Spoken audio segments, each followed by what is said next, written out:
a beam shot out from the tip of a shovel. Its owner, Alan, the gem miner, was shocked to discover this, which happened exactly 100 years after the first dig began. This discovery could lead to him unearthing more gems, and thus he made the beam-driven mining system. Elsewhere, a woman is being forced by a group of bandits to go with them. One of the old men smirks upon laying hands on her soft hands. They remind him to be gentle with her since she has 1,000,000 gold coins of bounty on her head. Meanwhile, Alan is inside a mine. He looks at the fine gem in his possession and is in awe by how exquisite it is. He got carried away by digging gems, and he didn't realize that it has been 100 years since he last returned to the surface. He wonders if the people who used to buy his gems are long dead. With this, he realizes that he needs to start again and rebuild his ties from scratch. He also needs to start contemplating about having an heir given his age. As he continues to dig, he hears a woman's voice shouting for help and coming from the other side of the forest.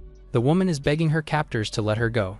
They are telling her to surrender so she won't be harmed since the Chancellor wants her uninjured. Just then, Alan appears and screams at the thugs to unhand the woman. The bandits get surprised by his presence, demanding to know who he is. He introduces himself. He demands that they let the woman go, intending to help her, just what his father taught him, that miners are supposed to help those who are in need. He then points his shovel at them, threatening that he will use it against them if they don't release the girl. The three bandits laugh at him, calling him pathetic for trying to fight them when he's alone and just a gem miner. One of the bandits raises his sword against him and pushes him to give up his gems and hide away in the mines again if he wants to live longer. The bandit tells him that the boss used to be a holy knight and he will surely beat him. Alan assesses the man in front of him and can tell that his sword strokes are razor sharp, and the fact that he is a former holy knight seems like it wasn't a bluff at all. The woman tells him to run and forget about her, since it looks like he isn't going to stand a chance against his prowess. The man grips the woman tightly, commenting that she is such a noble person after giving the miner a warning. Hearing her kind words, Alan can tell that she has a pure heart like a gem. He plans on securing her safety above all else, and protecting her comes first. He then grips his shovel, and to everyone's shock, he vanishes along with the woman. Elsewhere, Alan and the woman get transported to another part of the forest. However, he even dragged the boss with him, who is incredulous about being in a portal. Confused, the woman asks where they are. Alan replies that they are in his cabin halfway up from the mountain. The boss is shocked to hear this, since he didn't expect him to have a teleportation ability. Alan explains that with his shovel, he can dig through space itself to go to a spot he will choose. He informs the boss that he is stuck mid-spatial jump and that he is wedged in the miner's rift. The woman is surprised to know that miners could use magic. The boss asks how he will pull himself out of the rift, but the miner just ignores him. At least, he could still feel his legs and think how to pull himself out to get the woman and Alan's gems. The two settle inside Alan's cabin, while the boss is still lodged inside the rift. The woman thanks the miner for rescuing her from the bandits. He questions why the bandits were after her. She replies that her name is Letty, and that she is the first princess and the rightful heir of the Rostiel kingdom. Alan just accepts her story and calmly sips his coffee. Letty is surprised that he easily believes her, and the man replies that he has no reason not to. Looking at her closely, he can see that she radiates nobility and the elegance of royalty.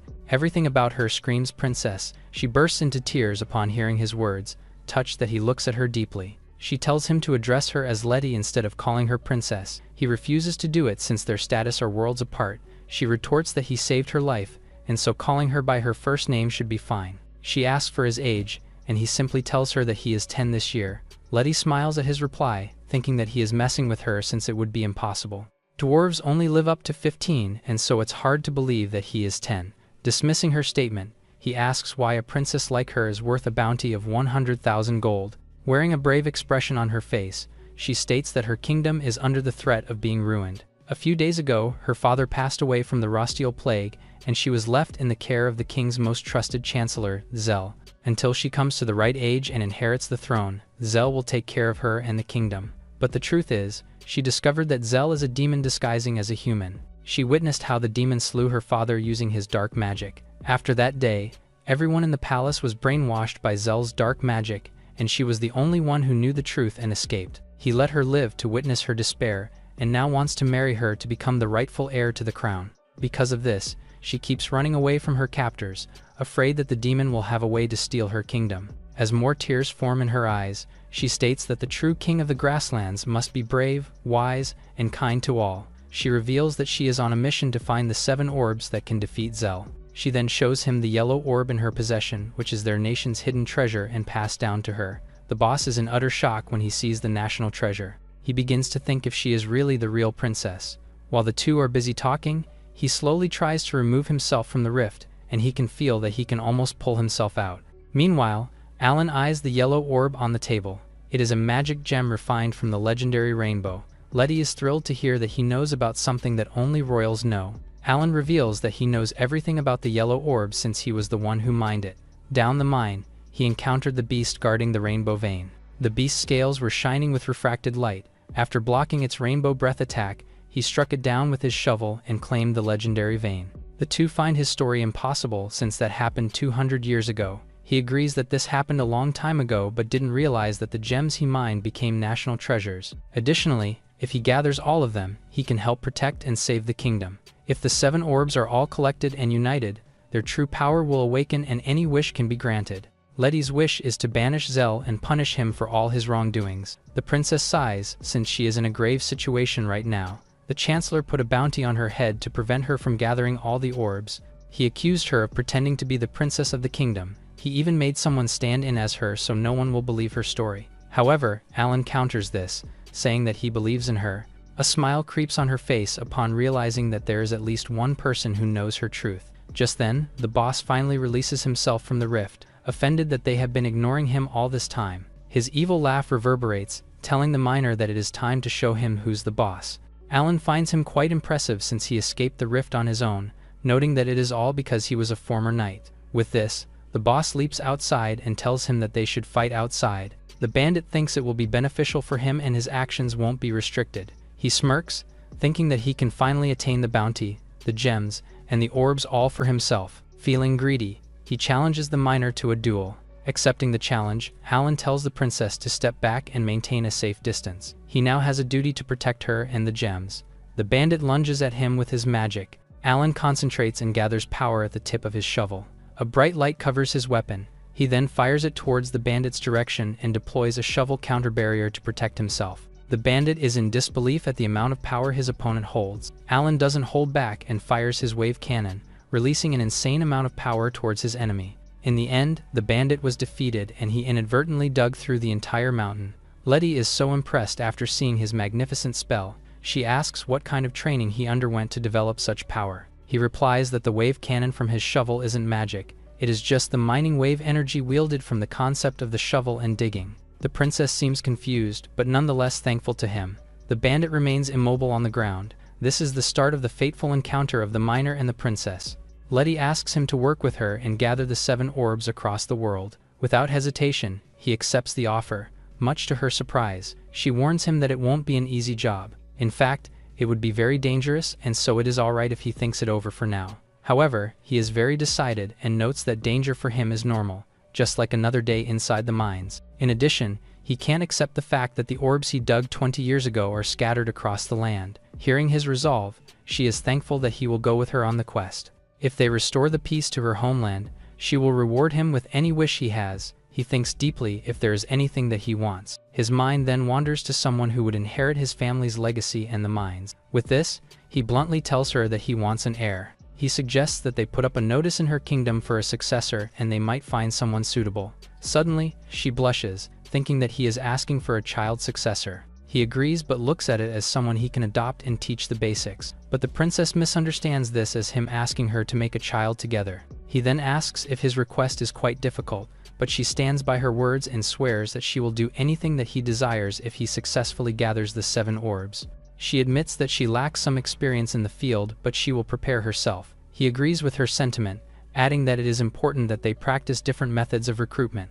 Extremely embarrassed, the princess exclaims that she is overwhelmed by how the situation is developing. Clueless to the misunderstanding, he asks if she has other belongings that she packed aside from the orb. She replies that she left all of her possessions in the kingdom when she escaped. Hearing this, he proposes that they get ready now, packing things for the two of them. As she is preparing the things she needs, she finds it difficult to pack everything neatly inside her luggage. The miner advises that she leave about 20% of space open so they have space for new items that they will find along the road. Looking around the cabin, she finds it interesting that miners use so many tools.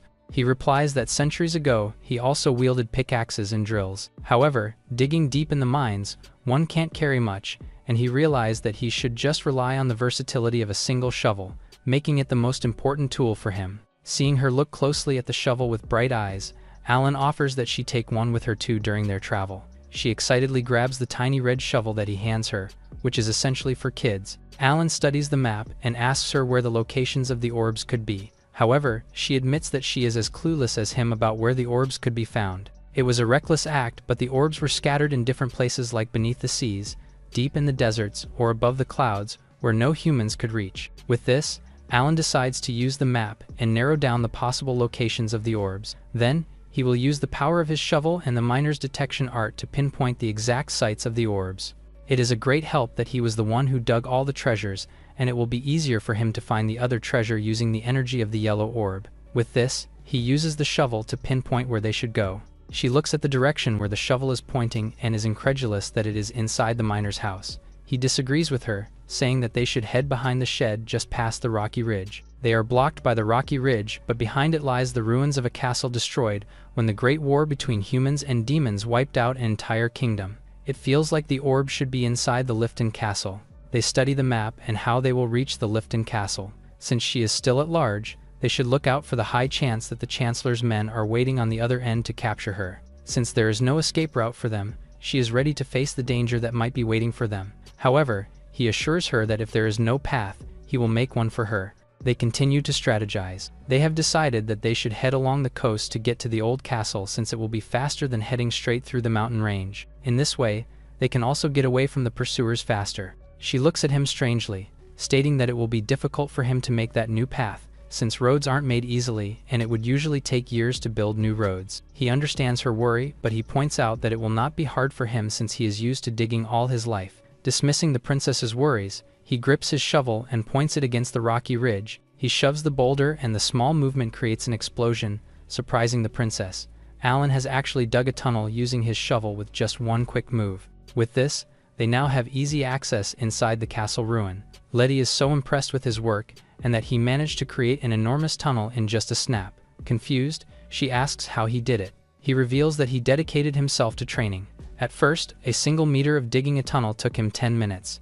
After training for a year, he has cut the time to 5 minutes. He repeatedly did this until it only took him a second to dig a tunnel. He has basically reached his limit since any faster than that is impossible. However, he ignored the world's law and trained more to achieve a tunnel in microseconds. After thorough practice, he has finally mastered the ultimate excavation speed, which is even faster than sound. A power that makes everything possible is the shovel's true purpose. Hearing this, the princess falls to her knees, overwhelmed. She realized that the cannon earlier that paved the mountain wasn't magic, and it was really the power of the shovel. She starts to uncontrollably tremble with the information. She mumbles how easily he defied the world's law and transcended it all. Enlightened, she resolved to give every knight a shovel that they can use when protecting the kingdom during threats of invasion. She now claims that shovels are like holy relics that can replace other weapons. Alan reminds her that he is a miner, so that is why it seems easy for him to use a shovel. However, the princess still insists that other weapons like swords could never perform such incredible feats. Enthusiastically, she raises her shovel near her ear, claiming that she can hear it singing to her. She suggests that they should rename their kingdom from Rostiel to Chevelia.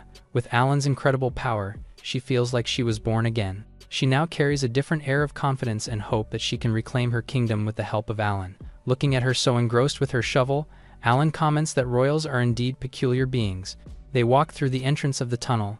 Letty can't stop herself from babbling about her shovel, expressing that she is filled with heroic power just by holding it. However, Alan tells her that a shovel is nothing more than a laborer's tool. Letty opposes him, saying that handling a shovel is the height of royal refinement, and she is considering adding it to the royal family precepts next generation. Flushing, she also adds that as a soon-to-be mother, she needs to learn the proper way of the shovel. Confused, he asks her what she means by it. Stammering, she explains that he wanted a successor, so she will prepare for it. Misunderstanding her again, he entrusts her with the recruitment of his successor once the peace in her kingdom is restored. She promises to make him a healthy baby. He finds it odd that she put it that way but realizes that royalty and commoners must have different cultures, hence her words. He warns her that she should stop saying, "make a baby," or else it would cause her unnecessary trouble. Confused, she thinks he wants to keep it between them. He replies that she should just change how she phrases things. Misunderstanding him, she thinks that he wants to have a secret love code with her. Decided, she states that from now on, making a successor together will be called shoveling. Alan looks at her, confused, finding it odd that recruiting a successor will be called shoveling. Stammering, she explains that since it is collaborative work with him, they should use a term that will resonate with him. He agrees with her and thinks that it shouldn't be a problem as long as he gets a successor. Soon, they manage to exit the tunnel. After journeying to the other side, the misunderstanding between them only gets deeper. In a flashback, a young knight named Kazu overheard the discussion of the other knights about her, calling her weak and a handful even though she came from a noble line. Even her father saw her as a failure, and so she strives so hard to become a knight that her father would be proud of. The princess heard that she was not very good at using a sword. However, she wanted to make her personal guard. Kazu was confused why she was chosen since she wasn't really talented in duels. Letty pointed out that her eyes shone brighter than anyone else's, especially when she wielded a sword. She was sure that one day, she would become the finest knight in the continent. Since she is a princess, her words are absolute and she had no choice but to follow her wishes. With this, Letty entrusts her life to the knight. Appreciating the princess' trust in her, she swore to give her absolute loyalty and resolve. She then worked hard to rise among all knights to deserve to stand next to the princess. Back in the forest, the two can see the border of Rosteel. Observing, they can see that there are knights guarding the border. She comments that if the knights weren't on the way, he could have used his shovel to blast the border. Alan reminds her to plan carefully. Besides, they now have enough intel to plan their assault. He contemplates if the knights could recognize her, and it will put her in a more dangerous situation. She replies that the knights probably view her as the fake princess. Suddenly, he points out that something is happening near the border. He can see that the guards are fighting against a female knight with red hair. Hearing this, Letty can immediately point out that the woman is none other than Kazu. She finds it impressive that he can see the fight happening near the border. Alan admits that he has good eyesight as a miner. With this job, he should spot a gleaming gem even from 10 kilometers away. Good eyesight is a miner's natural ability. With urgency, she tells him that they need to help her friend since she is being attacked by 3 knights at once. As she prepares to run, the miner stops her and states that they need an alternative. Meanwhile, near the border, Kazu is thrown to the ground with brute force. As a knight, she committed a grave crime of desertion that is punishable by death. She grips her sword tighter and lunges at the knight again. Judging by her swordsmanship skills, he can't believe that she was chosen as the princess retainer. On top of this, she is committing an unforgivable sin now. The king is dead, a false princess has appeared, and the real princess is still mourning, and yet she is committing treason. Huffing, she reveals that the real reason she deserted was to protect the princess. In a flashback, Letty was incredulous that 1,000,000 gold coins was put on her head as a bounty for posing as the real princess. This move was worthy of execution. Kazu bowed before her, assuring her that she would protect her no matter what happens. The princess smiled at her devotion, but the loyal knight sensed something in her eyes. That night, Kazu was patrolling the palace halls when she overheard Zell and the princess talking. Zell was laughing menacingly that the real princess fled with the treasure. He found it delightful that Letty was resisting him. He ordered that they put a bounty on her head so she would be caught in no time. The fake princess should enjoy her life in the castle as much as she wants. Soon, he would not be needing her. Kazu was shocked to hear their conversation.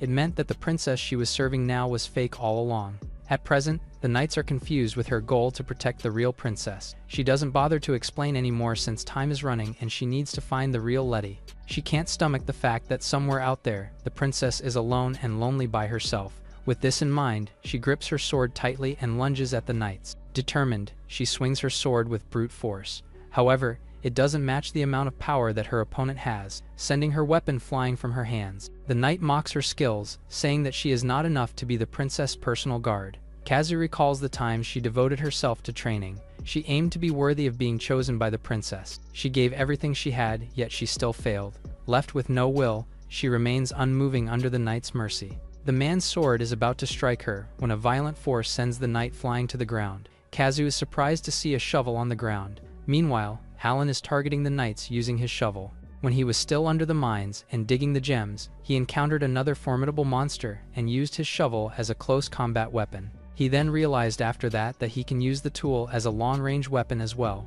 It allows him to pinpoint at his targets, which is handy for saving comrades during chaotic battles. Seeing the knights leap into the air, the princess asks why it is so. The miner explains that the shovel draws power from the ground, and so it causes it to lift the knight standing on the surface. Although she doesn't follow everything, she exclaims how incredible Alan is. Meanwhile, Kazu is shocked about what just happened. Hasn't recovered yet from shock, she sees the princess running to her side and waving excitedly. He inspects her wounds and figures that they need to tend to them properly later. She adds that her surviving against 3 opponents is both fortunate and impressive. Kazu looks at her closely and starts to cry. She is now seeing the gentle expressions that she missed. She is sure that she is the genuine one, and her search is finally over. After realizing this, she hugs Letty tightly, relieved that she is safe and well. The princess feels the same, grateful that her loyal bodyguard survived the ordeal. The princess keeps saying the word scoop, and so Kazu asks what she means by it. Letty has decided to use the word to mean ultimate. Just then, Alan appears and reminds her that scoop is a noun and is a shovel. The knight is shocked to see the unfamiliar man and demands to know his identity.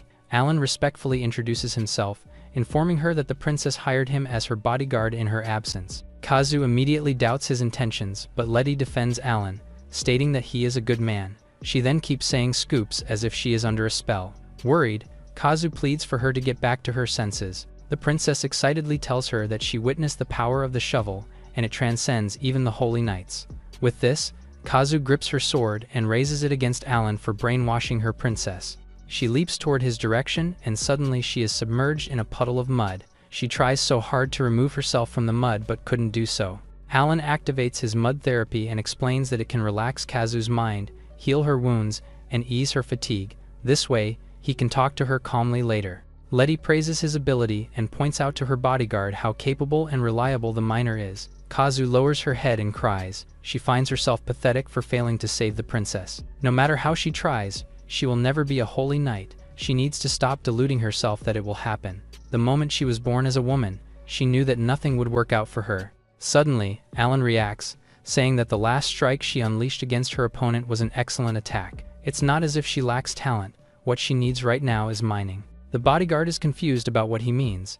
Just then, an army of royal knights arrives to capture them after defying the border rules. Seeing the imminent danger, Kazu urges the princess to flee to safety. Letty refuses to leave her behind. Alan tells them there's no reason to run and raises his shovel against the enemies. He emphasizes to Kazu that talent is mined and developed. Whether she picks up a sword or shovel, the right technique is what counts. She can be strong like him if she puts faith in herself and keeps pushing. She starts crying, her heart pounding. He then fires his shovel power toward the enemies. The impact sends them into a sea of mud therapy. After some time, everything will go back to normal, so the mud just doubles as a restoration system. In addition, the mud will also ease the body and mind of the knights. Looking at the miner with determined eyes, Kazu swears that she will be strong like him. Kazu bursts out that Alan's shovel is an odd one. First of all, a shovel doesn't fire plasma beams. She heard that he even defeated a retired knight using solely his shovel. She asks if he doesn't have any knightly background at all. Letty chimes in, expressing that the miner is a lot more capable than former knights, even though he has no other experience other than mining gems. Kazu breathes a sigh of relief. It seems like she still has a chance to become a holy knight someday. She also makes it clear that she still doesn't trust him fully. Though the princess seems to trust him, she is still doubtful of his intentions and will continue to observe him until she is sure that he can be trusted. He agrees with her and properly addresses her as Knight Kazu. It disarms her, so she tells him not to address her like that. The group then checks in using 2 adjacent rooms, 205 and 206.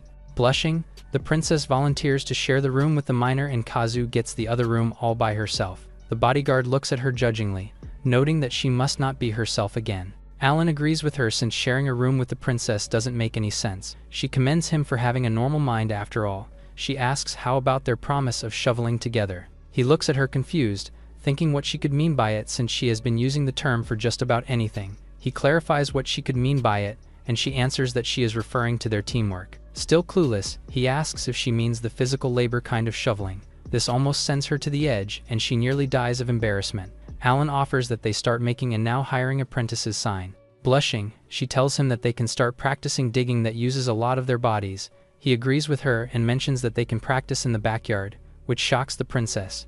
Alan replies that shovels are meant to be used outside as well as digging. Although nervous, she agrees with him and promises to give it her all. Meanwhile, Kazu is watching them closely and feels like what they're doing is highly suggestive. In the backyard, Letty makes him wait as she prepares herself. A bright light then envelops her, and after a beat, she transforms. wearing a short uniform. She states that since she will be his student, it is only fitting that she wears the uniform of the Royal Academy. Curious, he asks if she can use magic, but she clarifies that her dress itself can transform into whatever they wish. Seeing this, Kazu panics since the uniform is shorter than it should be. The princess thought that shorter is preferred since it is going to make the digging easier. Alan finds the dress impressive since she can change her outfit in any way possible. This can help her infiltrate using different disguises. Meanwhile, Letty is still hung up on how her outfit can help with the digging. She contemplates if removing it will make their job easier. Kazu vehemently opposes this. Alan also chimes in, saying that she doesn't need go bare while digging. Turning beet red, she follows his instruction and keeps her outfit on. Alan then shows her how the digging goes. She switches to the standard uniform, while she is appreciating his strong, veiny arms. He starts digging while she is engrossed in her worldly thoughts. He can see that the soil is healthy looking. He continues to discuss the basics of the digging, showing the princess the tricks on how to shovel properly. Letty is confused since it seems to her that he is just digging normally. Then, it dawns on her everything that is happening. She contemplates a bit and thinks that he is teaching her the right way of digging. She is the ground and the shovel is the miner. The bodyguard tells her to get a hold of herself while Alan stays clueless about what is happening. He then grabs Letty's hand and shows her the right way of holding a shovel. She smiles and digs into her mind the correct way to hold the tool, stating that she will never forget the moment. Alan then instructs her to drive it in with a strong thrust, which causes another misunderstanding. The princess starts digging in the soil while the miner patiently monitors her progress. He urges her to keep digging until she hits a vein. Their conversation about the digging continues while Kazu is confused and weirded out at the same time. The next morning, the group arrives at the Elven Forest. It is a centuries-old sanctuary where the elves are dwelling. Beyond the forest lies the old shortcut to Lifton. Without the permission from the elves, it is impossible for them to enter the forest, and so they need to take a detour. She shifts her gaze to the princess, who seems at a loss and hasn't moved on from the lessons last night. Ever since they came back from the digging practice, she has been unfocused and so out of it. Alan prepares his things, noting that he will get the permission from the elves' elder himself. Kazu comments that he seems familiar with the elder. The miner confirms this, mentioning that they have been allies since he offered the scorching ruby that sealed him. Kazu exclaims when she hears this, since Ifrit is a top-tier spirit. More so, when she discovers that he was already in communication with the elder even 40 years ago. Alan then activates his miner's spatial leap and quickly vanishes. Just then, Letty wakes up from her daydream and looks for Alan. Kazu informs her that the miner went to the elven village to talk with the elder and ask for permission to pass through the forest so they can reach the Lifton castle. Letty panics upon realizing that the miner went in alone, and so she buries the shovel deep into the soil and asks for the blessings of the great excavation god. Weirded out, Kazu can only listen as the princess blabbers about the new religion that revolves around the shovel. She also plans to change the name of the kingdom to the Holy Scoop Republic. Although she absolutely makes no sense, Kazu can only support her decision. Meanwhile, Alan finally arrives inside the forest. He is shocked to discover that the whole forest is ruined.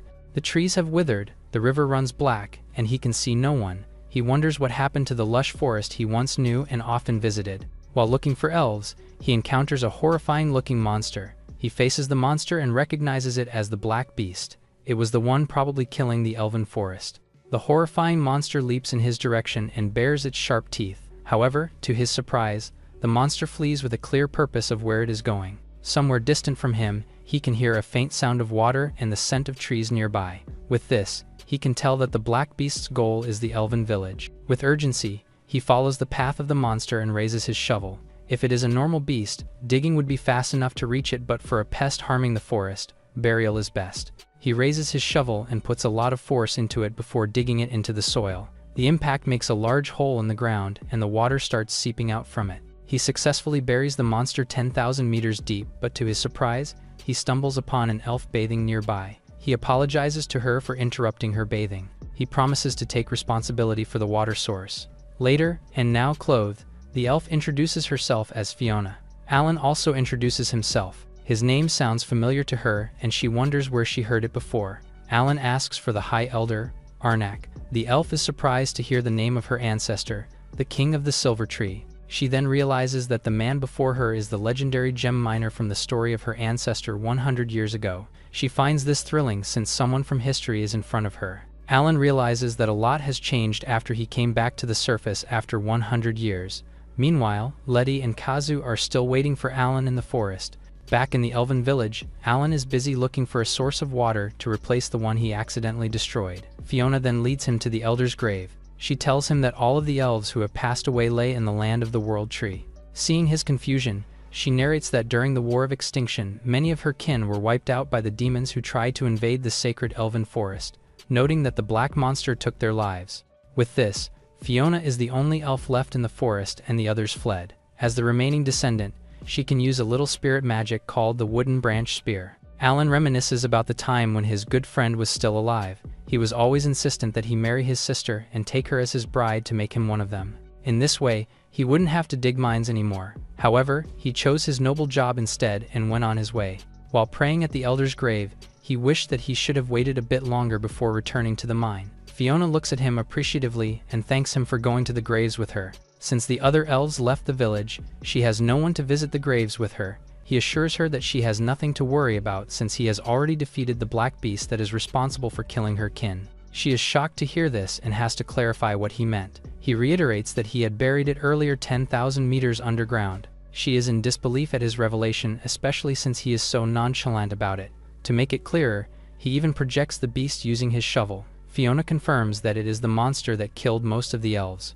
With the monster now gone, the sacred forest should recover soon, and the elves who have fled the village can now go back and resume their lives on their own land. Tears flow from Fiona's face. As the remaining descendant of Arnak, she failed to defeat the black monster that has plagued their land for the longest. She reveals that there wasn't just one black monster, there are lots of them inside the elven forest. She isn't sure why, but they kept crawling out from the depths of the earth.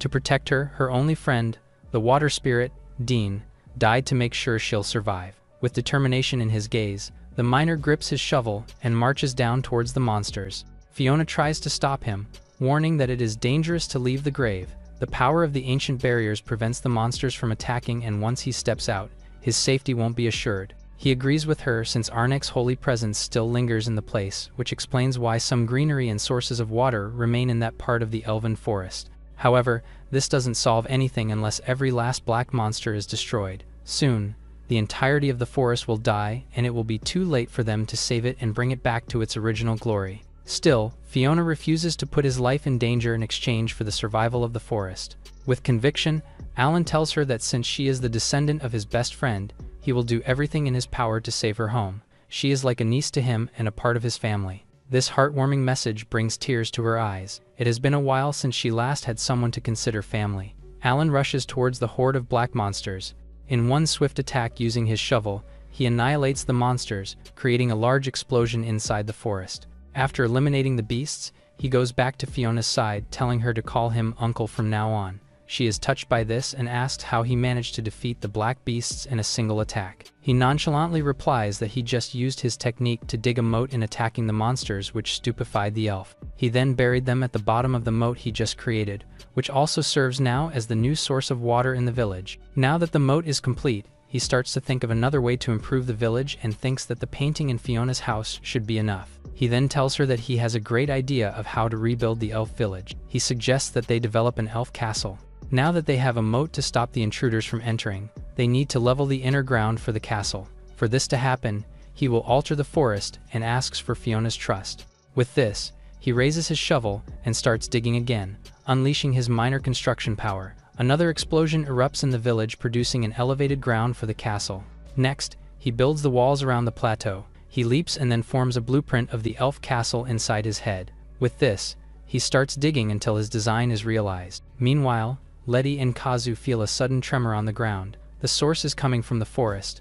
Letty expresses worry for the miner. Suddenly, the sound finally stops and they hear thumping coming their way. Worried for her safety, Kazu shields the princess from the figures coming their way. The sound of thumping continues and it starts to get closer, making its way to them. The knight gulps, nervous but determined to protect her master. Just then, they see Alan being carried by human-like shovels while sitting on his throne, much to their shock. Alan created the miner soldiers by infusing the soil of the elf forest with his mining power. They carried the ladies to their destination easily, as each soldier had the strength of 10 men, and there were now 99 of them. Now, there is a new army, a trench thousands of meters deep, and a wall meters high. He even modeled the gate for villagers, after Rostiel's fortress.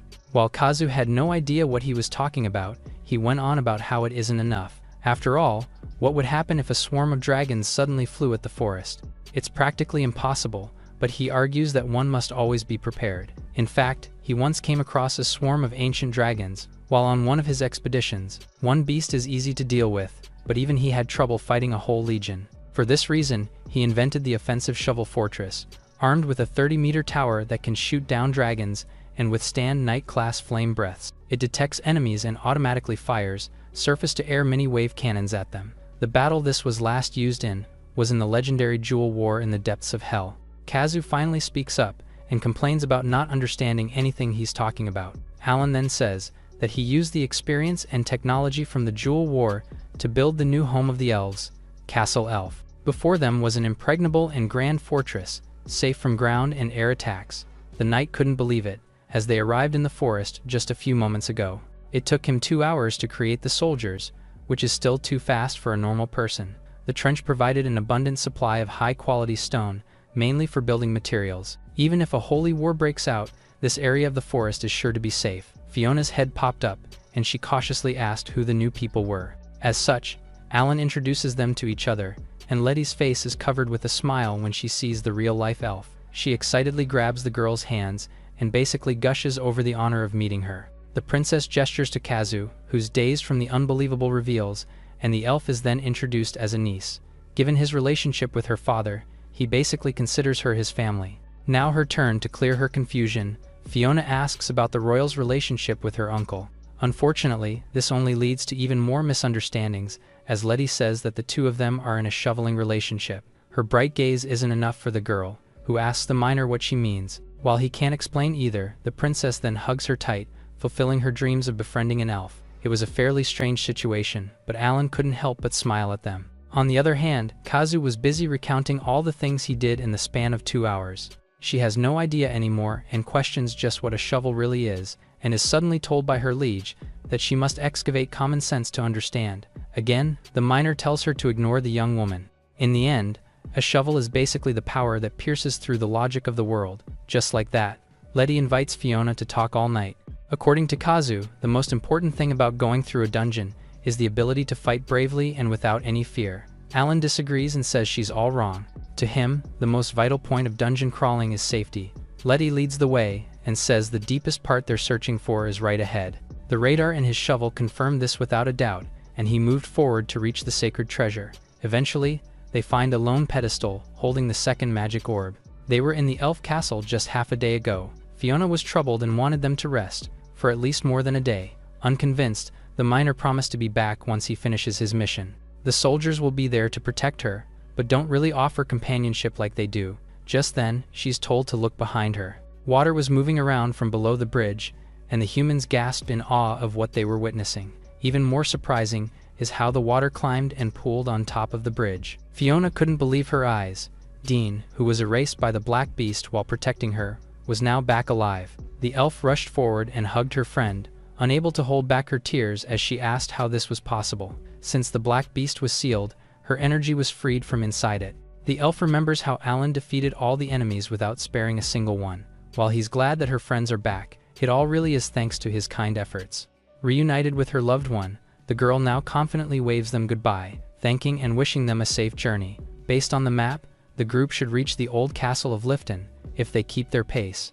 If the second magic orb wasn't so close, Letty would have loved to live in the elven castle forever. Alan unexpectedly says that doing that would be bad for Fiona, a statement they don't really understand. He then asked the princess if she taught the little girl odd things about shoveling. Apparently, she visited his bedroom last night and crept in with a cautious and trembling voice. She came to tell him something, asking him to look at her bountiful shovel. Her uncle is silent for a few beats, until he blankly questions what exactly she was doing and tells her to get clothed. As she'll be left alone in the huge castle he made, Letty advised her to rebuild the village by participating in shoveling, which she said he'll understand. Now, the princess reasons that the two aren't related by blood, but Alan just lightly scolds her for instigating a girl, who he considers his family. The royal is left silent. Letty says Alan is not some person a princess like her can keep to herself. No matter how great he is, they'll eventually reach the elf castle beneath the world tree, and everyone will see the great miracles he performs with his shovel. In other words, he's destined to become a legend. This is why just being by his side is more than enough. for someone like her. He interrupts her tearful confession with something he's been meaning to say. The young lady thinks too highly of him and his shovel, and Kazu firmly agrees. All he is a miner, and as much of a human as she is. There's no need for her to worship him like a god. While the personal guard couldn't wrap her head around the conversation, her princess wiped her tears with a smile, seemingly understanding how he simply is himself. Unfortunately, this leads to the wrong lesson, with her deciding to still worship him as he is. She's made a shovel statue, and has appointed Kazu as the Grand Master of the Shovel Knights. Like before, her obsession with the excavating tool continued, perhaps even stronger, and Alan's frank statement felt completely wasted. After a while of traveling, they finally reached their destination, the plains where the ancient castle stands. The miner then raised his shovel, using it as a radar and detection tool. It somehow reacts to the magic orb, confirming that it is indeed inside. With that said, Kazu could also feel a sinister presence, even from a distance.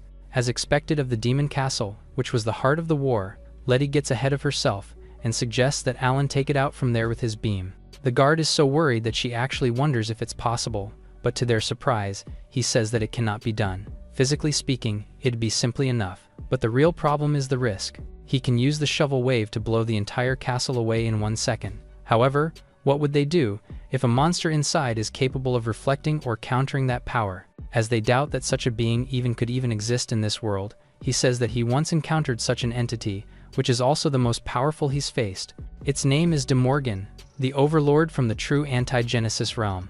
Kazu is in disbelief as he says the name, which is basically a god in legends. Unfortunately, he can confirm that it does indeed exist, and can even reflect his beam. There are monsters that can rewrite the laws of the world at will. Asked how he overcame that situation, he projects the battle with his shovel, and basically says that he beat it with pure power. This makes Letty even more of a worshipper, who now prays in his name.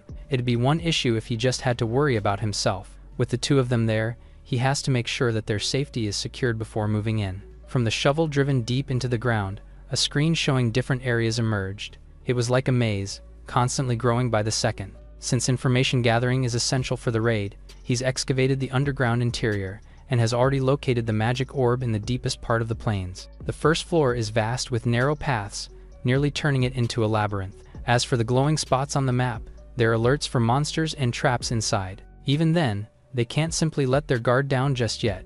As a god-class monster might be concealing information, he has to take special measures. Alan drove his shovel deeper into the ground, which suddenly began to shake and flow like water in the raging sea. The two girls asked Alan if he's responsible for the sudden earthquake. Before he could answer, they noticed the areas in the map shifting and moving towards each other. Apparently, it was reflecting the construction work his shovel did to the underground maze. Now, all the trap points have been filled, and they're left with a straight line for a path. Taking it a step further, he adds some lighting and a direct entrance to the deepest level where their destination is. The miner gives the ground a few more taps, creating a straight track directly leading to the magic jewel. While the two joyfully walked forward, emphasizing the importance of safety, Kazu argues that commoners can't take his measures, even if they tried.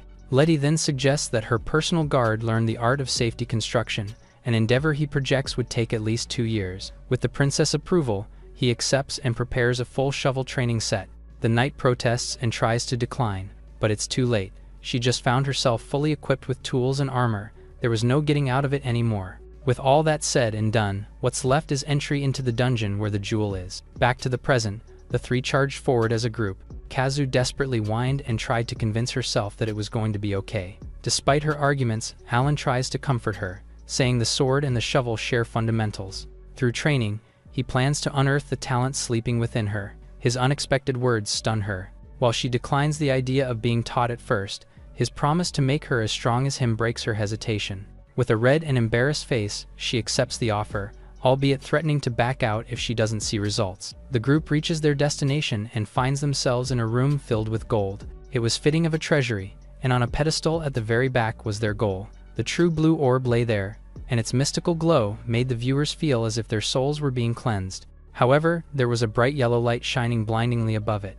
Alan tells Letty to stop before she gets too close to it. It has the same evil energy they felt from outside, and is similar to that of the undead. Just then, the light flashed even brighter, as if responding to his words. They stood their ground, wondering if it was a dweller of the labyrinth. The figure of a woman appeared, saying she liked perceptive humans. her body continued to materialize, and a young woman soon appeared, identifying herself as Alice, King of the Undead. Her childlike appearance must not fool them. The sheer aura of her magic alone was enough to make their bones shake. Since it's been a long time since fools visited seeking the treasure, she decides to entertain them as a demon who governs death. The situation turns from bad to worse as the undead begin climbing out from the ground. Kazu was ready to risk her life to save the princess as usual, but Letty wasn't the least bit scared, and brightly saw it as an opportunity. While the king stared in confusion, she insists on showing non-humans the greatness of the shovel. The talk about the power of the shovel made Alice feel like she was being mocked. In response, she unleashes the power of her invincible new Lifton Legion of the Undead. The princess reacts to the name, but has no time to do anything. There were too many enemies, and the tight setting was simply disadvantageous to them. Since it's too cramped to fight an entire army, Alan walked forward, realizing that he had to remodel his flawed designs of the dungeon. Alice is confused as she's never seen such brazenness, but he just drove his shovel into the wall and ignored her underlings. The treasure and the enemies were all thrown away as his power began to work. Their surroundings move for a few moments, and he finally stops upon creating his desired space. While it was cramped earlier, the room nearly doubled in size, providing a lot of space for movement. The king is fairly intrigued by his abilities, and wonders if he used illusion magic, not knowing it's much stranger than that. Regardless, her lifelong ambition could finally be realized if she drains them of their life forces. Unwilling to let anyone take her precious orb, she wills her army forward, to turn her enemies into nourishment for her cause. As the undead charged in, Alan took his place to stand against them. Intending to help them rest in peace, he moves his shovel around in an odd pattern. While the enemies are confused by his movements, he gives one last stroke and summons a purifying light from his weapon. Graves appeared on the ground, laying rest to the disturbed undead. Alice was speechless and struggled to make sense of what just happened. In the blink of an eye, her legion was buried in a graveyard that covered the room. Like always, the miner performs a ridiculously unnatural feat. She calls to her subjects and screams their names one by one, but even those names were etched onto the gravestones of the spirits that are now in heaven. Such is the power of the shovel, which made absolutely no sense. With only the boss left, Alan orders the others to catch her as he has questions. This offends the king, who clicked her tongue in anger. The insolence of thinking that they could catch her filled her with pure rage. She tries to deliver them to their deaths, but one move from the miner, and she finds herself tied up and restrained by the excavating tool. Moving her body and using her magic felt impossible, and all she could do is whine about her astral form being bound by mere gardening equipment. Letty proudly stood with her flag, preaching the power of the almighty shovel. Alan questions the undead king's goal, as she's been talking about sacrifices since earlier. Was it perhaps tied to the mana jewel somehow? Despite her situation, she scoffs at the human who boldly demanded her answers. Just then, a flash of light erupted with Letty's power. With the red shovel in her hand, she touched the king's body, making her scream from a strong sensation. She couldn't understand what she was feeling, and worried about the devious expression on the plotting princess's face. Obviously, she was going to spread the word of the sacred shovel. Realizing what was about to happen, Alice commanded her to stay far away, but her screams just filled the room. She was tickled endlessly, and questioned how her astral body was being interfered with. The sight itself felt downright criminal to the onlookers, who had no choice but to wait. Soon enough, the undead king was on the ground, defeated and professing her love for the shovel. This makes Letty jump in triumph, thinking she spread the word of her faith to non-humans. Left so weak that she couldn't get off the ground, Alice noticed her sweat on the floor. They then interrupted her, and asked why she was guarding the blue orb in the first place. This is news to her, who was doing the exact opposite. Her duty is to curse the orb, and follow her contract with Rostiel's chancellor. The two women freeze in shock upon hearing this. Before they could react any further, a sinister energy shot up from the ground. The pressure and dark aura was unmistakable. Letty was now facing her life's greatest enemy again. Zell's dark magic roared at them. Breaking her pact and answering their questions only leads to Alice's death. As a demon, this end result was merely common sense.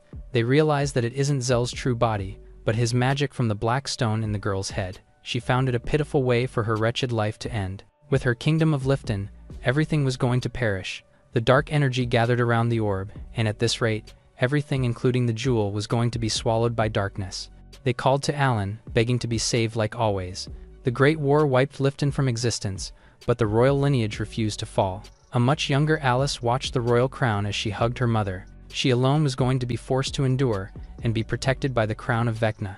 the kingdom soon began to succumb and fall. Her name is shared with the undead king who once ruled. Seeing all this, the group wondered if it belonged to the lingering spirit of Alice.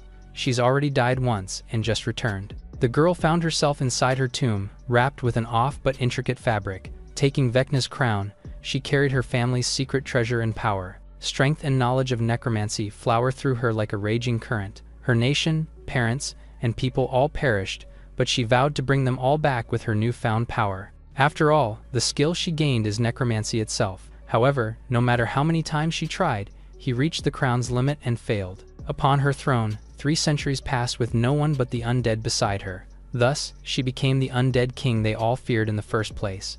It was magnificent necromancy indeed. Things were getting dull until Zell appeared, asking for the undead king for help. Somewhere in the dungeon lay the magic orb, and he'll grant any wish if she corrupts it with darkness. The black gem symbolizes the pact between the two. Having just one wish and not wanting anything else in the world, Alice accepted the proposition. With enough human sacrifices, she has the power to unleash a fearsome curse, much to Zell's delight. The words she forced from that reborn corpse rang hollow like empty lies. Now, she can no longer recreate human warmth, and her only power is deception.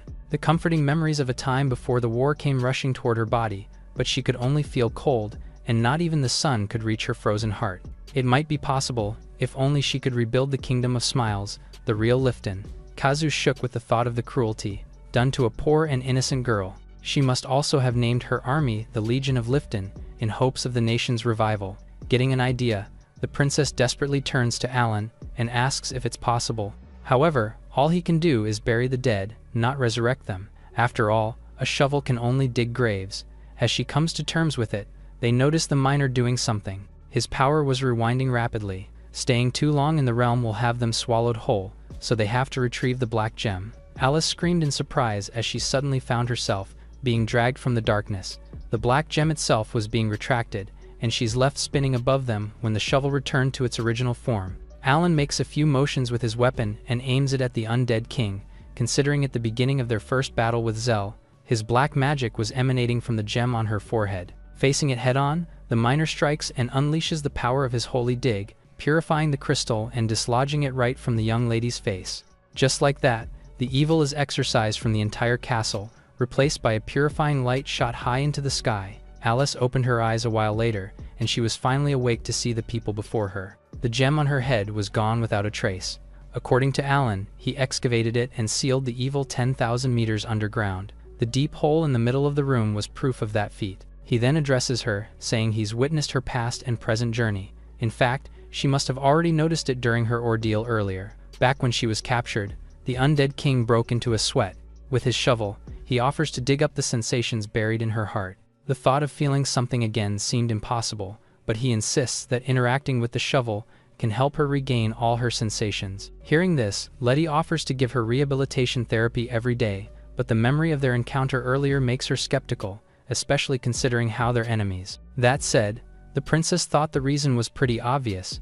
It's because they've already shared a special and irreplaceable bond. Since she's seemingly convinced, she moves to proceed with the therapy right away, prompting the small girl to fly away in a panic. However, she fails to escape and starts to sweat again, reacting to life around her.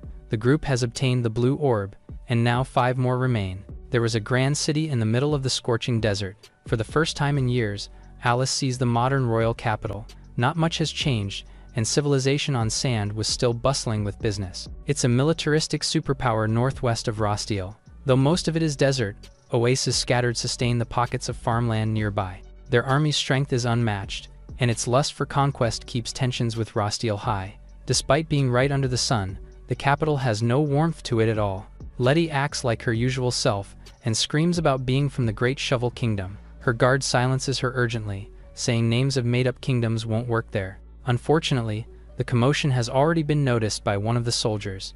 Alan was pointing his shovel around, confirming that the next gem lies within the city's borders.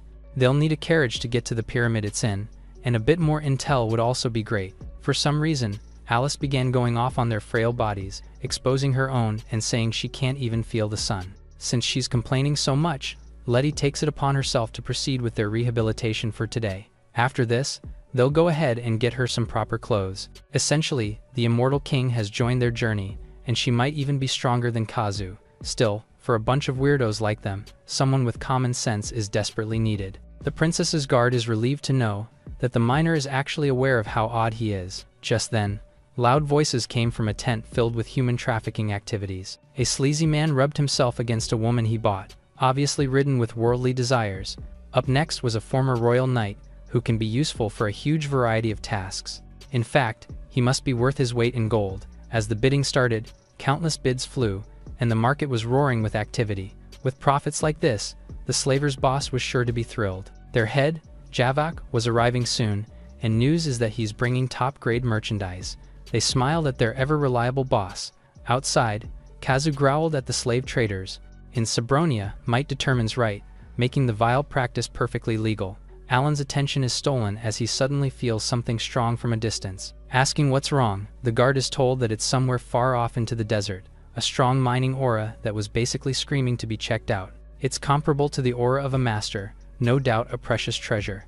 As it seems to be fairly important, he decides to take a look alone. They don't have a carriage yet, and spatial leap won't work on places he hasn't gone to, so he'll just have to dig there manually. Using his miner submersion technique, he plowed deep into the hard ground of the capital, leaving only a deep hole large enough to fit a single man. While it's another unbelievable display, it's one of the few times where his shovel actually acts like one. Far into the desert, the sound of camels galloping across the sand rang.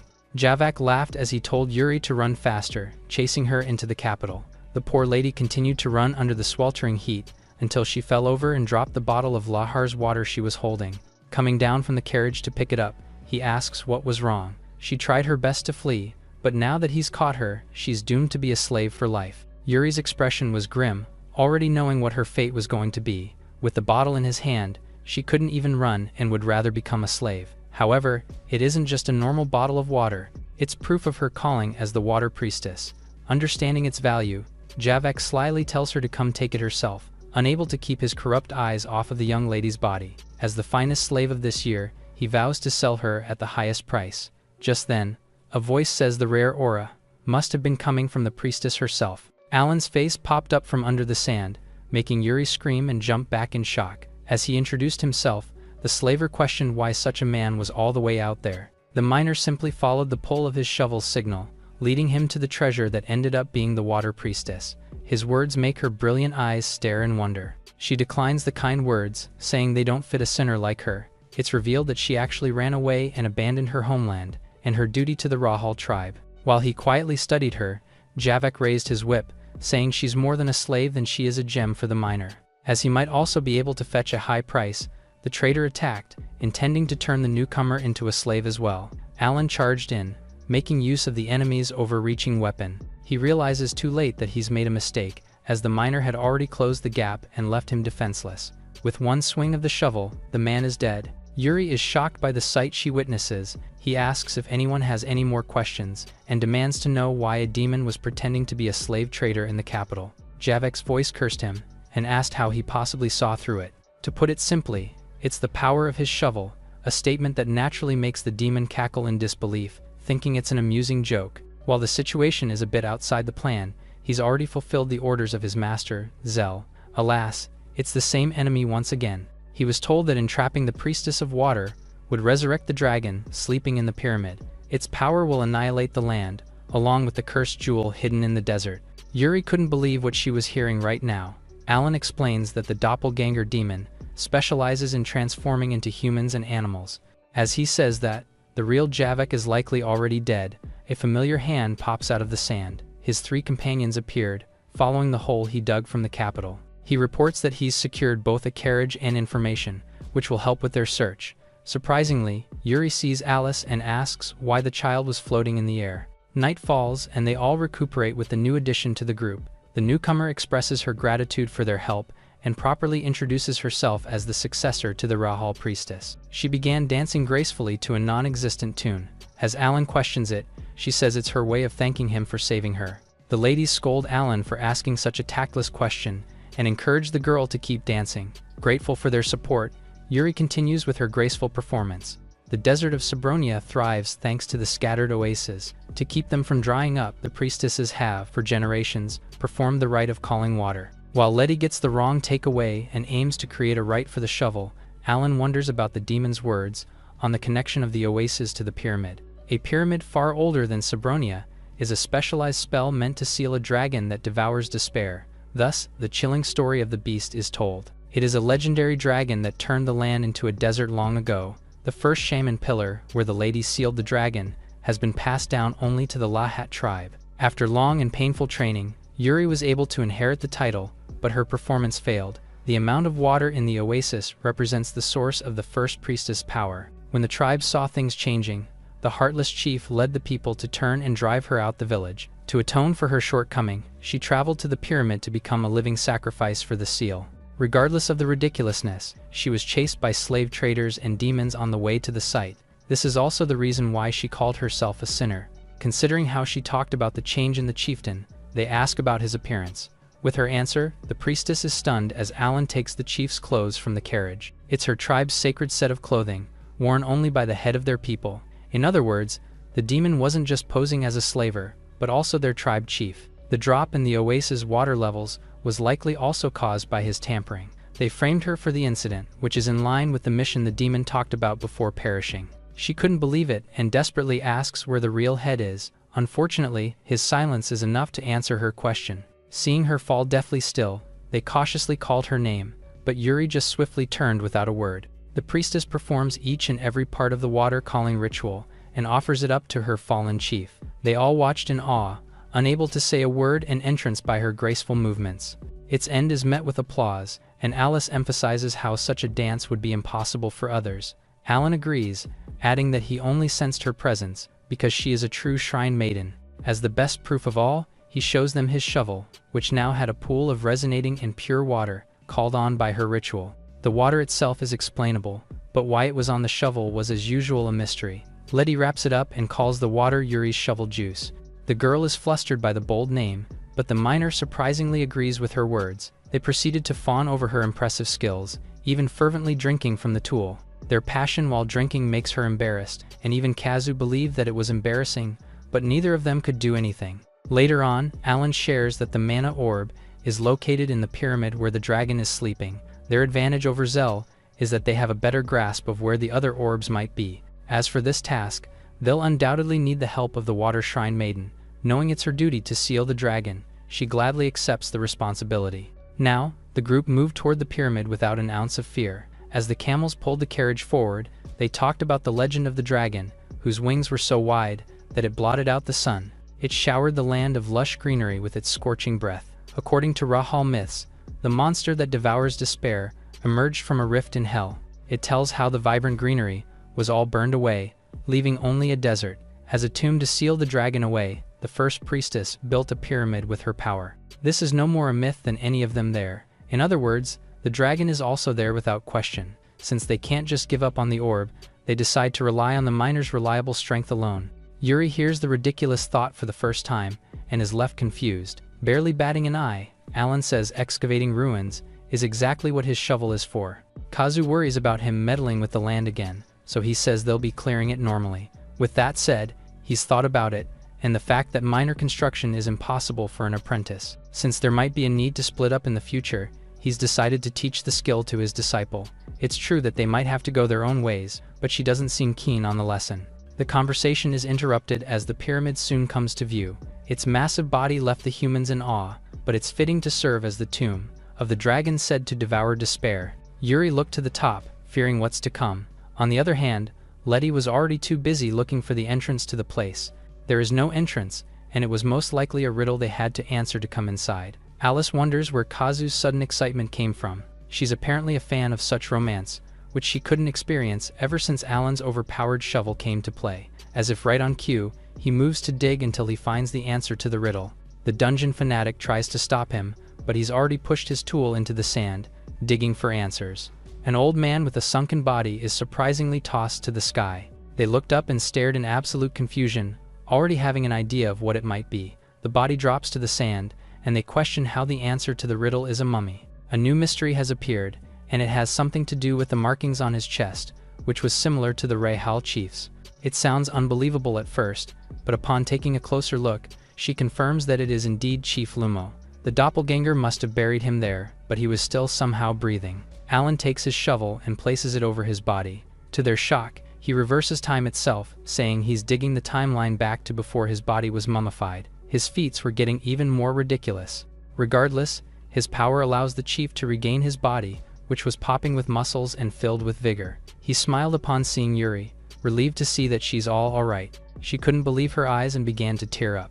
Considering how he's jumped up the carriage, he seems to be quite another character. Letty praised Alan's shovel, focusing on his power as usual, so much so that the priestess started to get intrigued. Lumo then told the story of how he was attacked by the doppelganger all of a sudden.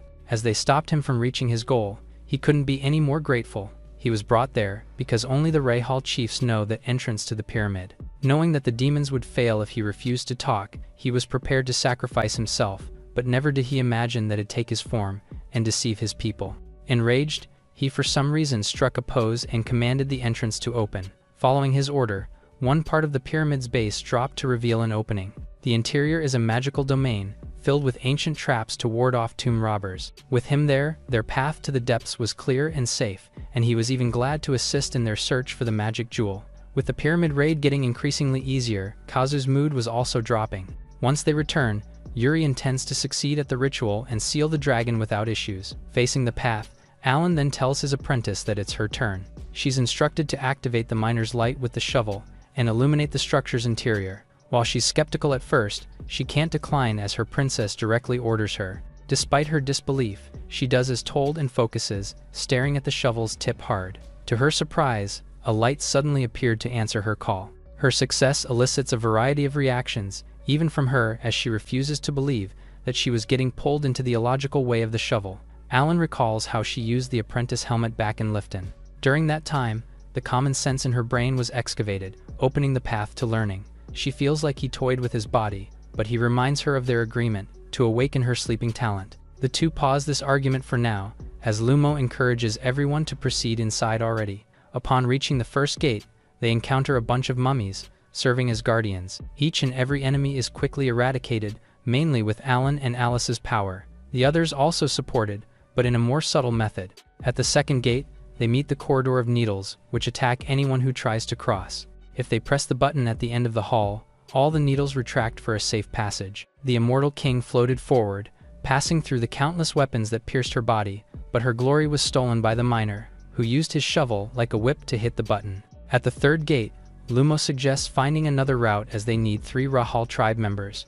Wanting to be efficient, Alan volunteers to be the third, much to their confusion. Even more surprising is when he uses his minor skills and creates a disguise that makes him look exactly like Yuri. With the gate cleared, Letty praised her beloved partner, but the two others complain about how he's hogging all the action.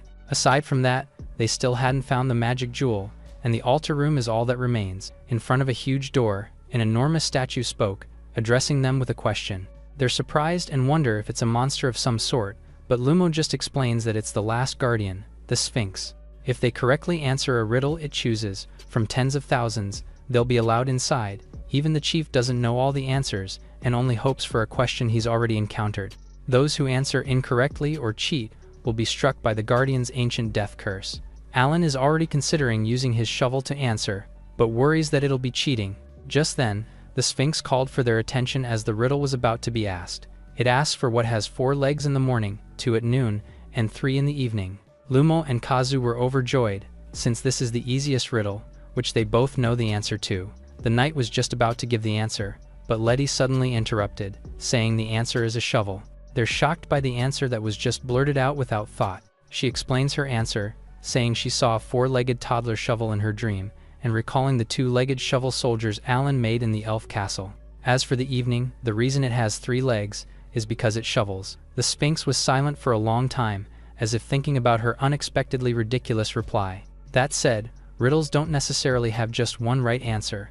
Lumo howled with joy, not expecting there to be another way to convince the guardian. Alice slowly loses it, and finds the princess's words oddly persuasive.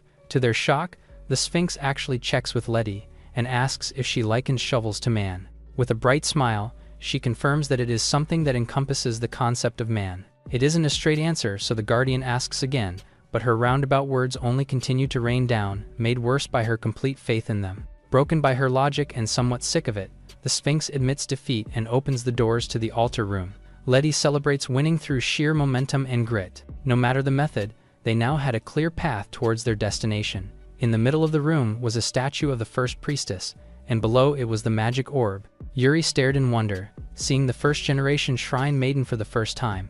Cutting through the moment, Letty loudly shouts and points, and the glowing red crystal found by the woman's feet. Right as she said this, the water around them suddenly began to rise, and the earth where they stood started shaking uncontrollably. The sound was uncanny. It was the deafening roar of a raging dragon. Yuri fell to her knees, collapsing under the pressure. Lumo calls to her and asks what was wrong. He's confused as she says that it was just like that time.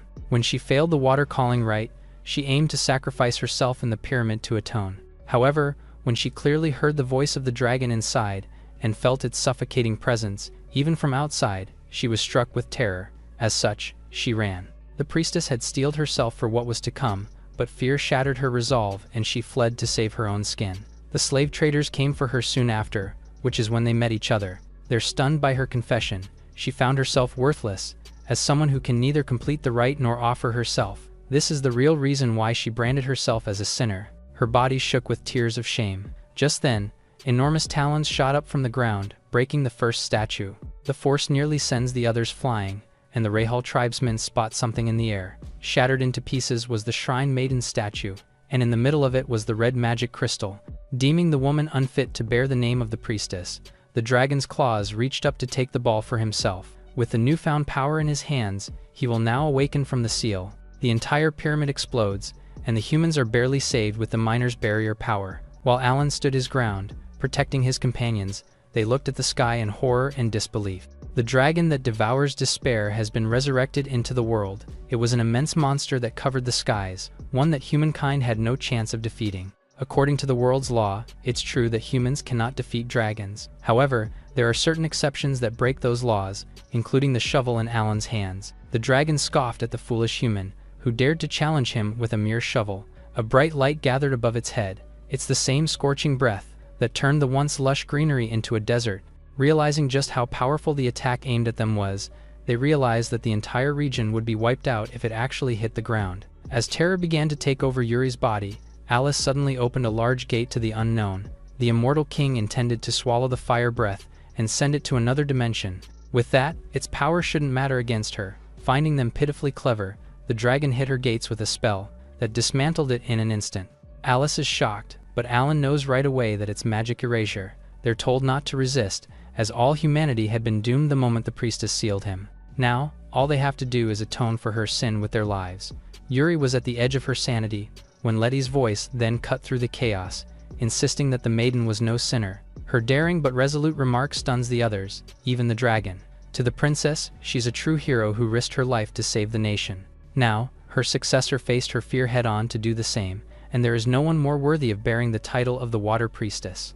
Looking at her, Letty looked like a hero in her own right, raising her little red shovel high. The dragon was sick of it and unleashed its mighty breath. A familiar tune and melody played, and the once blinding light from the fire breath suddenly disappeared. As the beautiful sound continued to play, a lone figure danced in the middle of the terrain.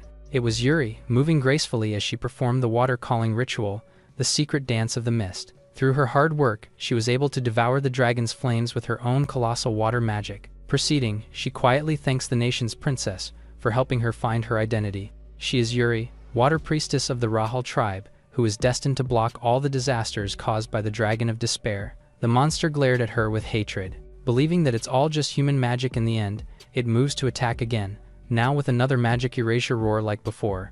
Alan had no intention of giving him the chance, and charged in to face the monster of legends. From his shovel, an equally loud sound roared to resonate against the dragon's attack. They're all stunned in complete confusion and bewilderment for a moment, unable to believe that a voice just came out of the excavation tool. Letty had already accepted the oddity, rejoicing at the shovel's roar.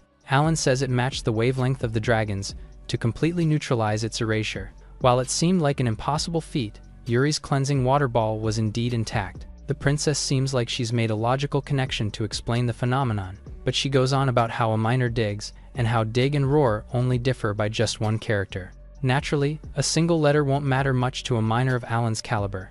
Like always, she made no sense. Despite it, Both the magic erasure and fire breath have been completely neutralized, meaning they can now focus on an attack to defeat the legendary dragon. Lumo is shocked to see Alan fly through the sky with a shovel. Same with Yuri, who is impressed with the digging tool. Letty interjects that the shovel also has the reverse power. It can not just dig deeper underground but also do it in the opposite way, like soaring in the sky. Ever impressed with Alan's shovel, the princess starts to imagine him growing wings, and Kazu had to stop her from her delusions. Meanwhile, Alan is fighting head-on with the monster, who finds it insulting that he is trespassing the skies it is ruling. The monster exclaims that he deserves death, and a moment later, they clash. A large water ball then forms, much to Yuri's shock. At the same time, the monster attacks him with his rapid-fire technique. Alan points his shovel at him and uses Yuri's water priestess technique, which the Rahal tribe has fought for hundreds of years, risking their lives. Alan grips his shovel tightly and fires the water power at the beast's direction. He utters the shovel wave cannon, and the water envelops the beast, extinguishing its fire. The sight before Yuri is a myth itself. The dragon beast slowly disintegrates as its barrier shatters. Alan states that his shovel's cannon wave isn't magic, but if there is one thing that accounts for the beast's defeat, it is that his claws never dig as deep as his tool. After ultimately defeating the beast, Alan goes back to his team, using his shovel to safely land on the ground. Yuri is in awe of how strong Alan is. Her heart starts pounding as he shows everyone the red orb he got from inside the dragon beast's body. The princess celebrates after they secured the third magic gem. Later, they cook the dragon's meat, since it is rare and known to give the body an extra boost. Alan prepares a recipe, and once cooked, he serves it to them using his shovel, which disgusts Kazu and Alice. However, once tasted, Kazu can't help exclaim how delicious it is. Seeing their reactions, Alan explains the various ingredients he put into the dish, including the vegetables he gathered through the miner's spatial leap from the town's market. Upon hearing that he tenderized the meat using his shovel, Alice comments that he used the most absurd recipe ever written, but it surprisingly worked. Meanwhile, in the Rahal village, Lumo tells his subordinates to rejoice as the dragon beast that once plagued their home for the longest years has fallen. At last, their long-awaited wish has been fulfilled. He then presents Alan to the villagers, declaring that he was the one who freed them all from their curse.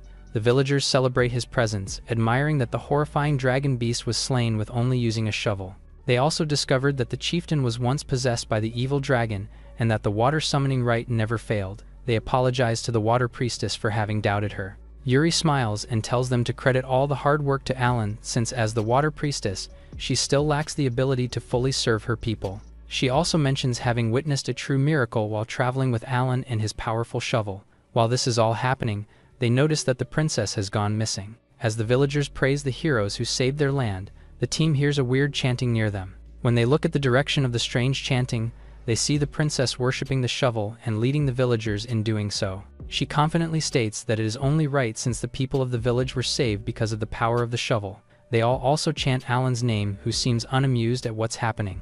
The three continue to watch the weird event unfold. The villagers prepare a feast for Alan that lasts all night. They keep on chanting his name as if he is a god that saved them from the ultimate ruin. The next day, they are holding small shovels and swear allegiance to the Holy Shovel Church, which irks Alice.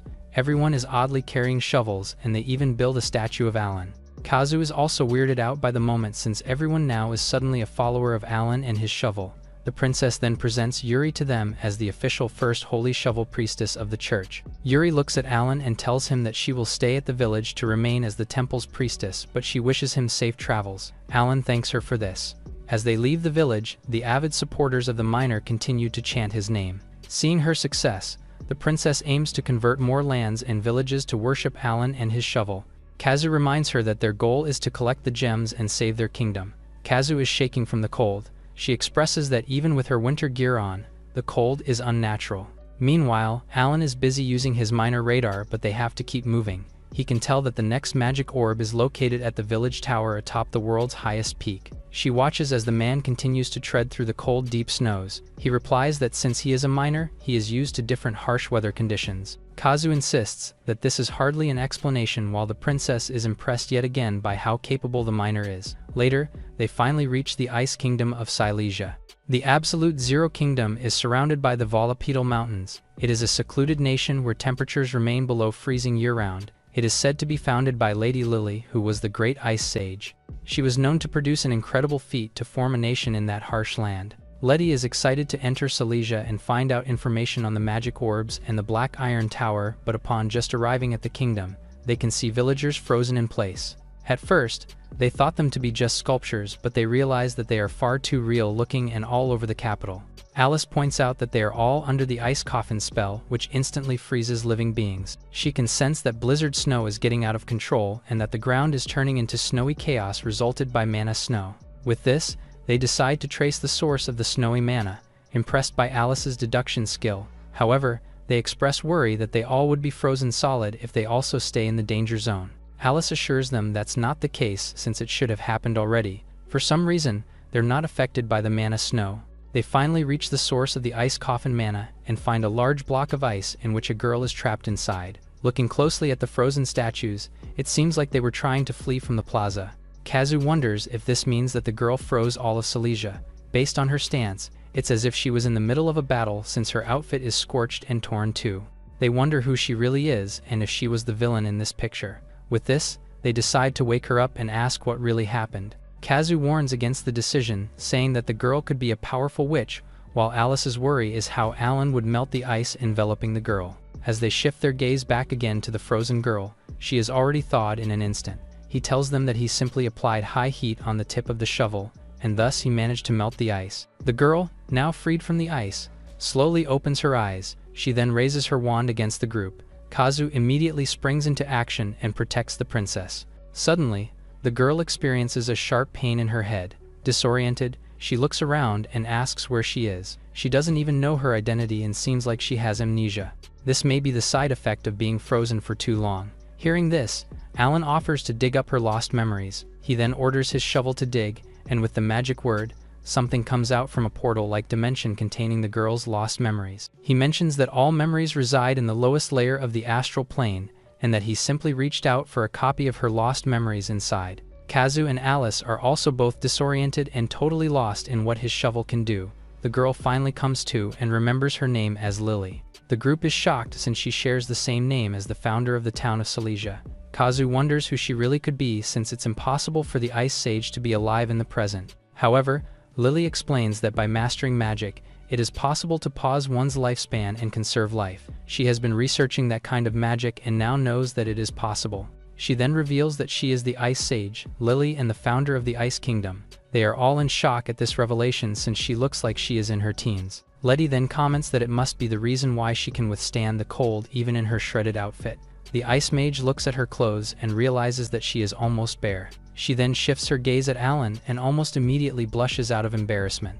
Because of this, she remembers that she was in a battle before she froze herself. She isn't particularly cold, but she still has an ounce of shame in her. Then, she tries to fix her clothes. However, she realizes that she is out of mana and fails to do so. Later, the princess dresses her up and designs it based on the sage's original attire. The Ice Sage finds it incredible that the dress itself is charged with magic. She thanks the princess and comments that it will be useful if she ever runs out of mana.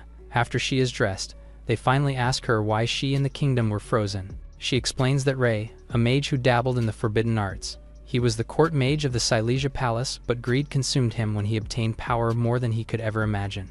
With this, he wanted to show the people that he had surpassed even the great Ice Sage. She told him that what he wanted was ridiculous since magic is not for conflict but for seeking the truth. Influenced with the dark power, he refused to listen to her, and instead he attacked her from behind. Lily was surprised to see him wielding the black flames since it was an ancient fire magic. That time, she had no choice but to fight back since it was a matter to protect the people of the Ice Kingdom. However, she lost control of her own power and went berserker against Ray's black flames. As a result, she accidentally froze the whole village, including herself. Ray then found the precious silver orb inside her bag, which he obtained for the purpose of gaining even more power. Kazu states that she was the wielder of the silver orb all this time. The Ice Mage reveals that she found it long ago in the snowy field. She kept it with her because she felt an unknown magic inside it. With this, she was the cause of the freezing all along, but Lily dodges this, saying it was all Ray's fault. What she did was self-defense. With this, the princess asks if she can return everyone to normal. The Ice Sage confidently answers that she can, since she is the Ice Sage after all. She can definitely thaw them, but she doesn't have enough mana right now. She has to take a long hot bath, do some deep stretches, and eat some delicious meal with plenty of sweet dessert. After this, she will have a good night's sleep in a fluffy bed, and her mana for undoing her magic will definitely fully restore. In disbelief, Kazu comments how she can relax like that when everyone is frozen. Alan then steps in and tells them to stand back. He then starts to generate thousands of degrees of intense heat at the tip of his shovel, and this should be enough to thaw the whole country. Feeling the scorching heat, Kazu protects the princess, and Alice tries to help her. Alan shoots the miner's sunlight, and its heat slowly melts the snow covering the whole kingdom. He also retrieves the memories of the citizens and brings everything back to normal in just a snap. Everyone can now resume their normal lives exactly as they were before the capital froze.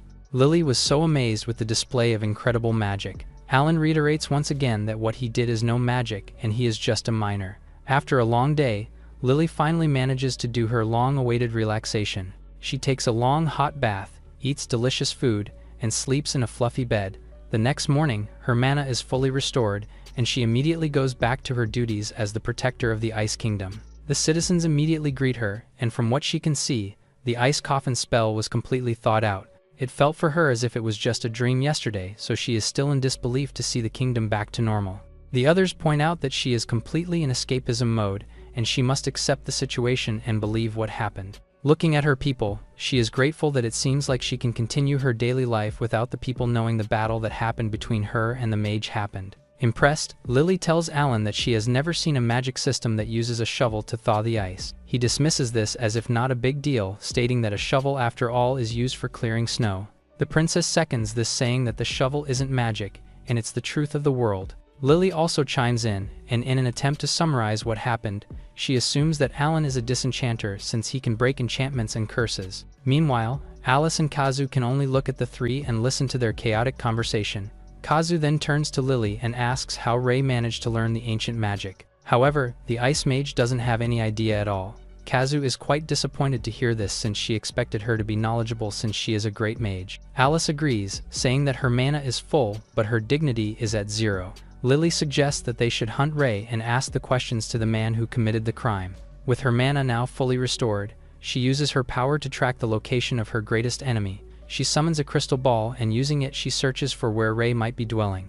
The man's mistake was letting greed drive him insane and steal the silver orb. She searches the aura of the silver orb. Finally, she manages to find his location, which is somewhere between the mountainside and the summit of Mount Novo. Using this knowledge, she tells the group that they can now easily look for the man who enveloped the whole village in ice. However, instead of being grateful for the information, the group only stares at her. Letty reveals that they have already located Ray using Alan's shovel earlier. Furthermore, they pinpoint exactly that the silver orb is inside the Black Iron Tower at the summit, and that they only entered the Ice Kingdom to get information about the Black Iron Tower. Lily sulks, telling them that they could have told her sooner. She volunteers to bring them to the Black Iron Tower safely. However, the three women are quite dubious about this since she has been failing to show them her abilities as the Great Sage and doubts if she is even real. Later, they trudge towards the snowy mountains. They reach a lake that can immediately extinguish body heat in an instant. She tells them to get ready to cross the lake of death. She then holds her staff, reluctant to flaunt her power, but since it is her first interaction with foreigners in decades, she must demonstrate her power to save her dignity. Her wand glows under her touch and commands the snow to forge a path for them. She then creates an ice road all the way to the other side of the lake. Kazu and Alice find this impressive. She confidently looks at them and states that it is the power of the true sage, but reminds them that they must cross the ice one person at a time. This is to prevent the breaking of the ice since it is thin. Kazu immediately refuses the idea, stating that she can't let the princess cross such a dangerous road alone. Hearing this, Alan volunteers to build a bridge using ice and snow. He assures them that it is strong enough to carry an entire army, so they are safe to cross it at once. Letty praises the miner again for his incredible power, while the ice mage is incredulous. Just then, snow monsters appear from the skies and unleash scorching fire in their direction. She then forms an ice barrier that can protect them from the monster's breath of fire. She warns them to stay close. She adds that since they are flying inside a blizzard, it is the hardest to catch them. They must endure its fiery breath, since once it is spent, the beast will eventually flee. Hearing this, Alan thinks taking down the beasts is faster than waiting for them to get tired. Using his incredible shovel, he targets the beasts flying in the sky. In a snap, they all fall and are defeated by the shovel. With the enemies not present anymore, they continue to trudge the snowy path. Kazu leads the way, but gets stuck in the middle. She warns Letty to stay back since it is becoming dangerous to continue walking. The snow has gotten deeper as they climb halfway up Mount Novo, and at this rate, the cold will extinguish their body heat. To her surprise, her body suddenly levitates along with the others. Lily activates an anti-gravity spell that can help them move without sinking into the snow.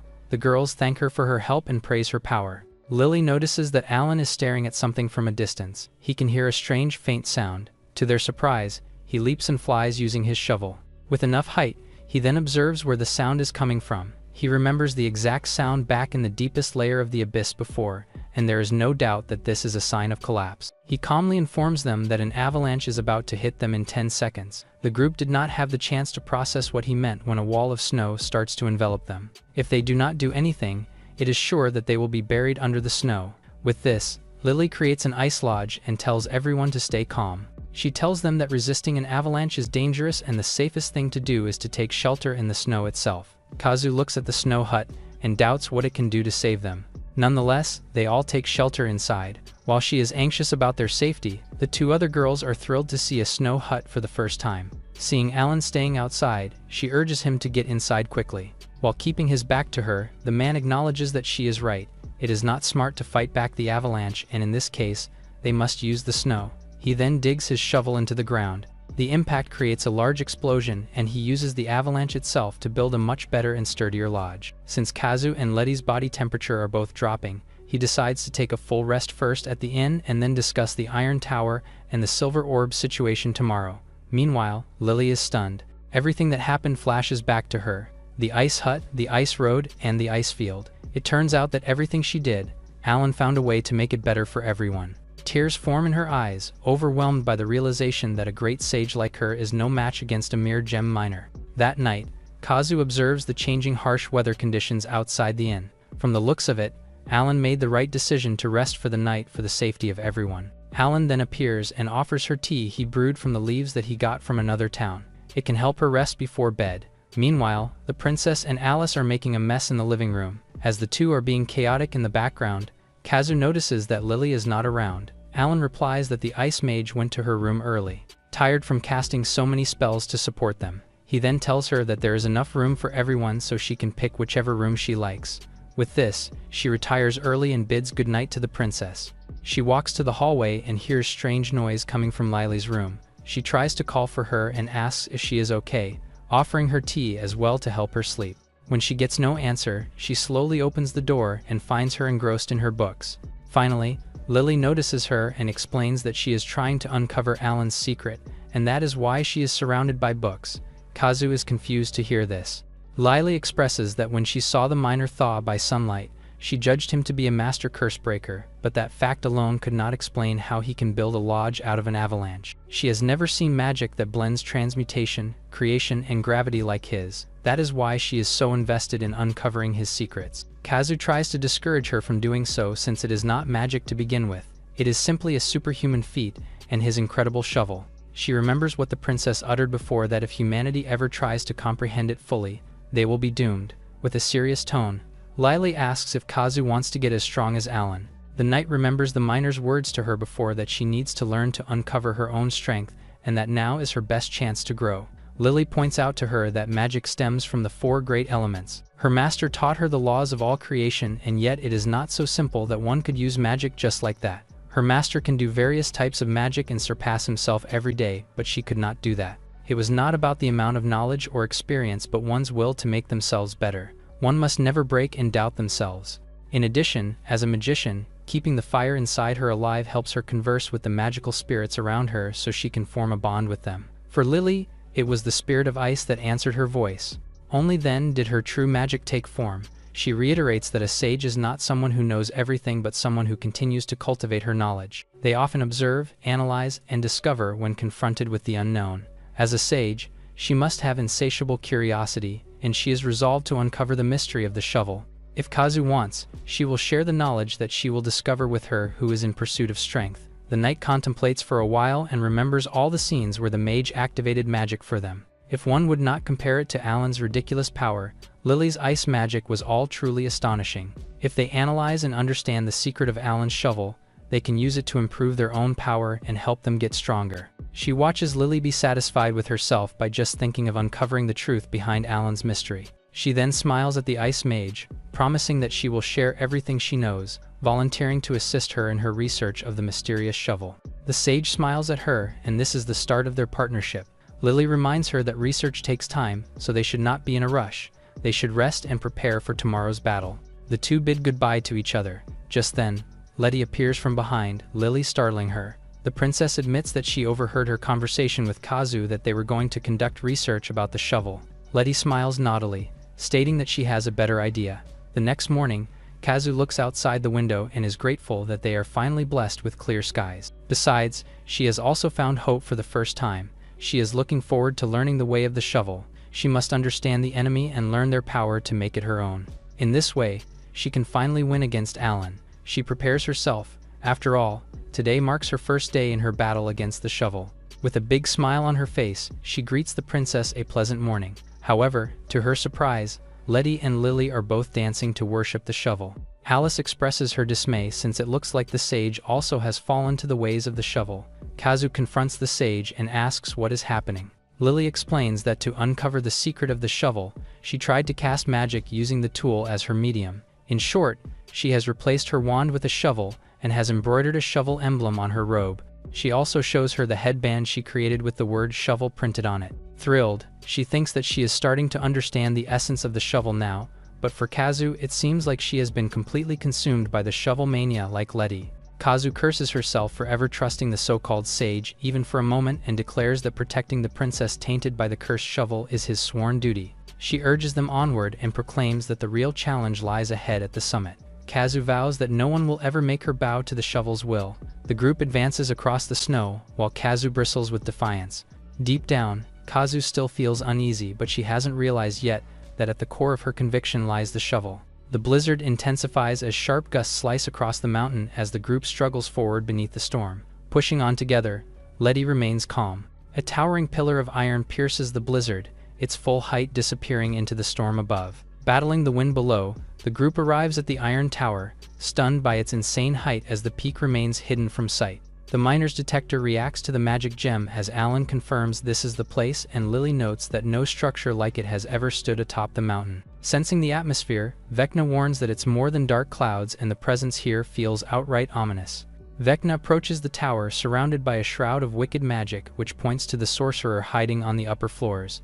Lily suddenly reacts as she calls out Ray's name. Letty realizes the iron tower's door is already open. Kazu warns that entering alone is dangerous, suspecting traps or threats waiting inside. After a brief pause, Alan decides to secure the area first and proceed carefully. Still uneasy, Kazu questions what secure really means as her doubt clearly shows. Alan raises his shovel, radiating sharp magic as its power activates.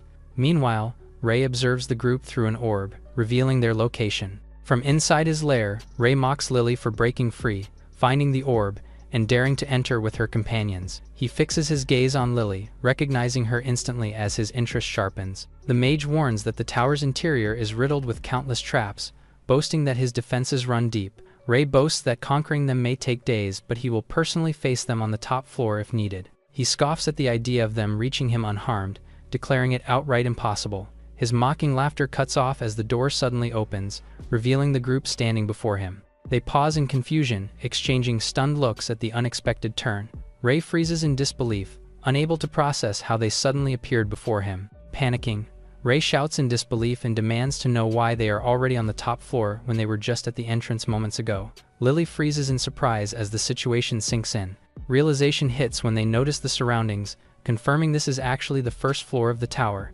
Letty cheers brightly, praising Alan and celebrating the unexpected shortcut. She casually remarks that the iron tower is nothing more than a single-story shack once the shovel gets to work, rendering the mage in shock. Alan calmly stares back, triggering Ray to lose his composure and demands answers as he accuses them of destroying the tower's magic. Alan explains that during the so-called infiltration, he excavated all 66 floors, filling every trap zone with miner's masonry and directly linking the top and ground floors where the orb once rested.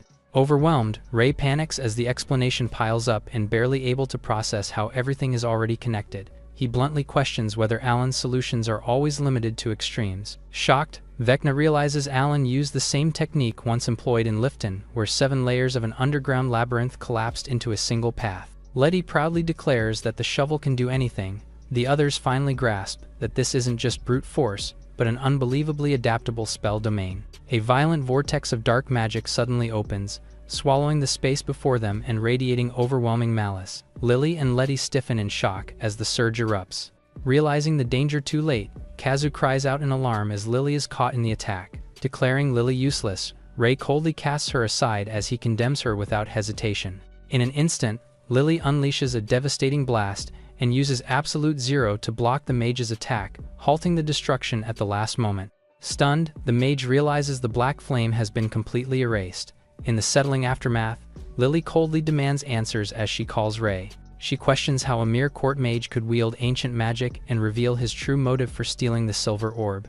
Letty smiles with excitement while the others feel the situation is oddly surreal. Ray smirks subtly as he focuses on the silver orb resting openly on its pedestal. Revealing his intent, Ray declares the silver orb was only a bait. Lily freezes in shock, repeating the word as the realization begins to sink in. From the darkness, Ray reveals his master's true desire, which turns out to be Letty. She blinks in confusion and she struggles to process it. Ray's grin widens, his expression confirming the cruel intent behind the revelation. The group erupts in shock, demanding answers from the mage. Overwhelmed by the chaos and explanations, Letty mentally gives up as she is unable to follow the conversation anymore. A glowing portal opens as an ancient spell for dimensional communication activates. A familiar, ominous voice emerges and addresses Letty with mocking warmth and calling her as radiant as ever after so many years. Close-ups of their eyes meet through the spell, tension spiking as recognition hits both sides at once. Vecna bristles at the speaker's pompous tone, her expression sharpening with restrained anger. Kazu fires back and accuses him of overstepping by extending his reach even into Silesia borders. Letty reels in disbelief, her voice faltering as she struggles to accept the truth. Alan calmly steps forward and acknowledges the moment as their first true face-to-face meeting. A sinister throne room is revealed above the void as Zell finally shows himself. She gasps in shock, instantly recognizing Zell. Ray conjures a massive dark portal as Zell demands forgiveness. He reveals that to protect Letty, they spread rumors of a fake princess and placed a bounty on her head to divert attention. Zell explains that when Letty fled alone with the magic gem from Rostiel, he worried constantly for her safety. Zell acknowledges Letty's lineage, declaring her truly born of royal blood. He acknowledges Kazu, Vecna, and Lily on Letty's side. Observing her composure, Zell admits his admiration for her poise and authority, but he hints that his judgment isn't finished yet. Zell openly proclaims Letty as the true royal, hailing her as the shining jewel of Rostiel. Channeling dark magic, Ray notes there is still one more companion among her group. Alan is singled out as someone who keeps company with strange and dangerous sorcerers. Zell directly addresses Ray, coldly asserting his authority and ordering Ray to know his place. Ray's expression twists with shock and strain as overwhelming magic pressure bears down on him. He kneels and offers an apology before Zell. Sensing the aura firsthand, Lily recognizes the power as something deeply sinister and unnatural. She concludes he stands far beyond the level of an ordinary demon, then deduces he gained ancient magic through a contract with a high-ranking devil. Ray collapses under the pressure, sweat pouring as the truth of his pact leaves him visibly shaken. Lily dismisses Zell's claim, calling the idea of shedding one's past to escape the law of foolish delusion. Surveying the chamber, Zell searches for Alan, only to realize he is nowhere to be found. Kazu stiffens as it dawns on her that Zell doesn't even recognize Alan's presence. Noticing Alan's stance, she wonders if he's activating the shovel's power again. The weapon flares to life, confirming her suspicion as she shouts that he is definitely doing it. Alan remains silent, causing Kazu to pause for a moment. He explains that it's miner's telepathy, a skill that allows direct mental communication with a specific person. She reacts in disbelief, mocking it as something closer to insanity than telepathy. Alan calmly clarifies that even if this is his real body, Zell can only perceive him through a projected screen. Alan explains that strategically, it's better to deny the enemy real-time information, revealing that he's using stealth cope to adjust his presence relative to Zell. Kazu mutters in awe that the shovel is absurdly versatile, even joking about how it supports stealth tactics too. Alan agrees with her as she calmly states that she'll explain everything to the others later. Letty suddenly cuts through the atmosphere with an unexpected shout. She firmly declares that the throne belongs only to the rightful king of Rostiel. She coldly declares that there is no seat for a devil like Zell, ordering him to step aside as he sits firmly upon the throne. His eyes narrow beneath a strained expression, barely containing his agitation. Zell suddenly bursts into loud laughter, the dark magic swirling as the tension spikes in the chamber. Letty stares back without flinching as Zell states that her strong spirit is even more beautiful than her appearance. Zell covers his face in frustration, muttering that it's a shame especially because of this place. Zell clutches his face in frenzy, declaring that the throne is already his and has always belonged to him. The group reacts in shock, their expressions freezing as the revelation sinks in. Zell reveals the final proof of Rostiel's king, stating that the remaining royal blood now rests in his hands, with the crown hidden inside. Letty stares forward calmly as Zell calls out to her. He admits he is a demon, confessing that he truly loves her deeply despite everything. Zell admits that even the sight of Letty in despair brings him twisted satisfaction. He paints a fantasy of a shared utopia, promising happiness, children, and a perfect life he claims he can create. Zell is ready to give her anything she wants, declaring he will take on any form she wishes as he transforms into a towering figure. Kazu stiffens as an unsettling sensation washes over her. A strange warmth creeps in as Zell's words begin to take effect, making her question why they feel so comforting. Sensing danger, Lily urgently tells everyone to cover their ears to avoid being affected. Vecna immediately identifies the technique, realizing Zell is stacking brainwashing magic on top of his transformation. Fully transformed, Zell confidently addresses Letty and formally asks her to accept his courtship. Let finally addresses Zell directly, her voice steady as she faces him through the dark magic. She looks up with unwavering resolve and declares that her answer has already been decided. Kazu panics and shouts for her to pull herself together. Letty firmly rejects him, stating she has no desire for him and will choose no one other than Alan. Kazu recoils in shock, stunned by Letty's blunt and decisive rejection. Vecna freezes in shock, and Lily's expression goes blank, stunned into silence by the absurd turn of events. Embarrassed for Zell, Ray remains on the ground. Alan stands there calmly, activating the glowing shovel without a word. Zell is left confused after hearing Letty mutters about a miner digging with a shovel. Zell pauses for a moment, until he calls for Ray. Zell notices interference in the transmission and suspects foreign noise has entered the link. Ray panics and insists the formula is flawless, desperately trying to defend himself. As tension spikes, Letty steps forward and declares that she made a promise.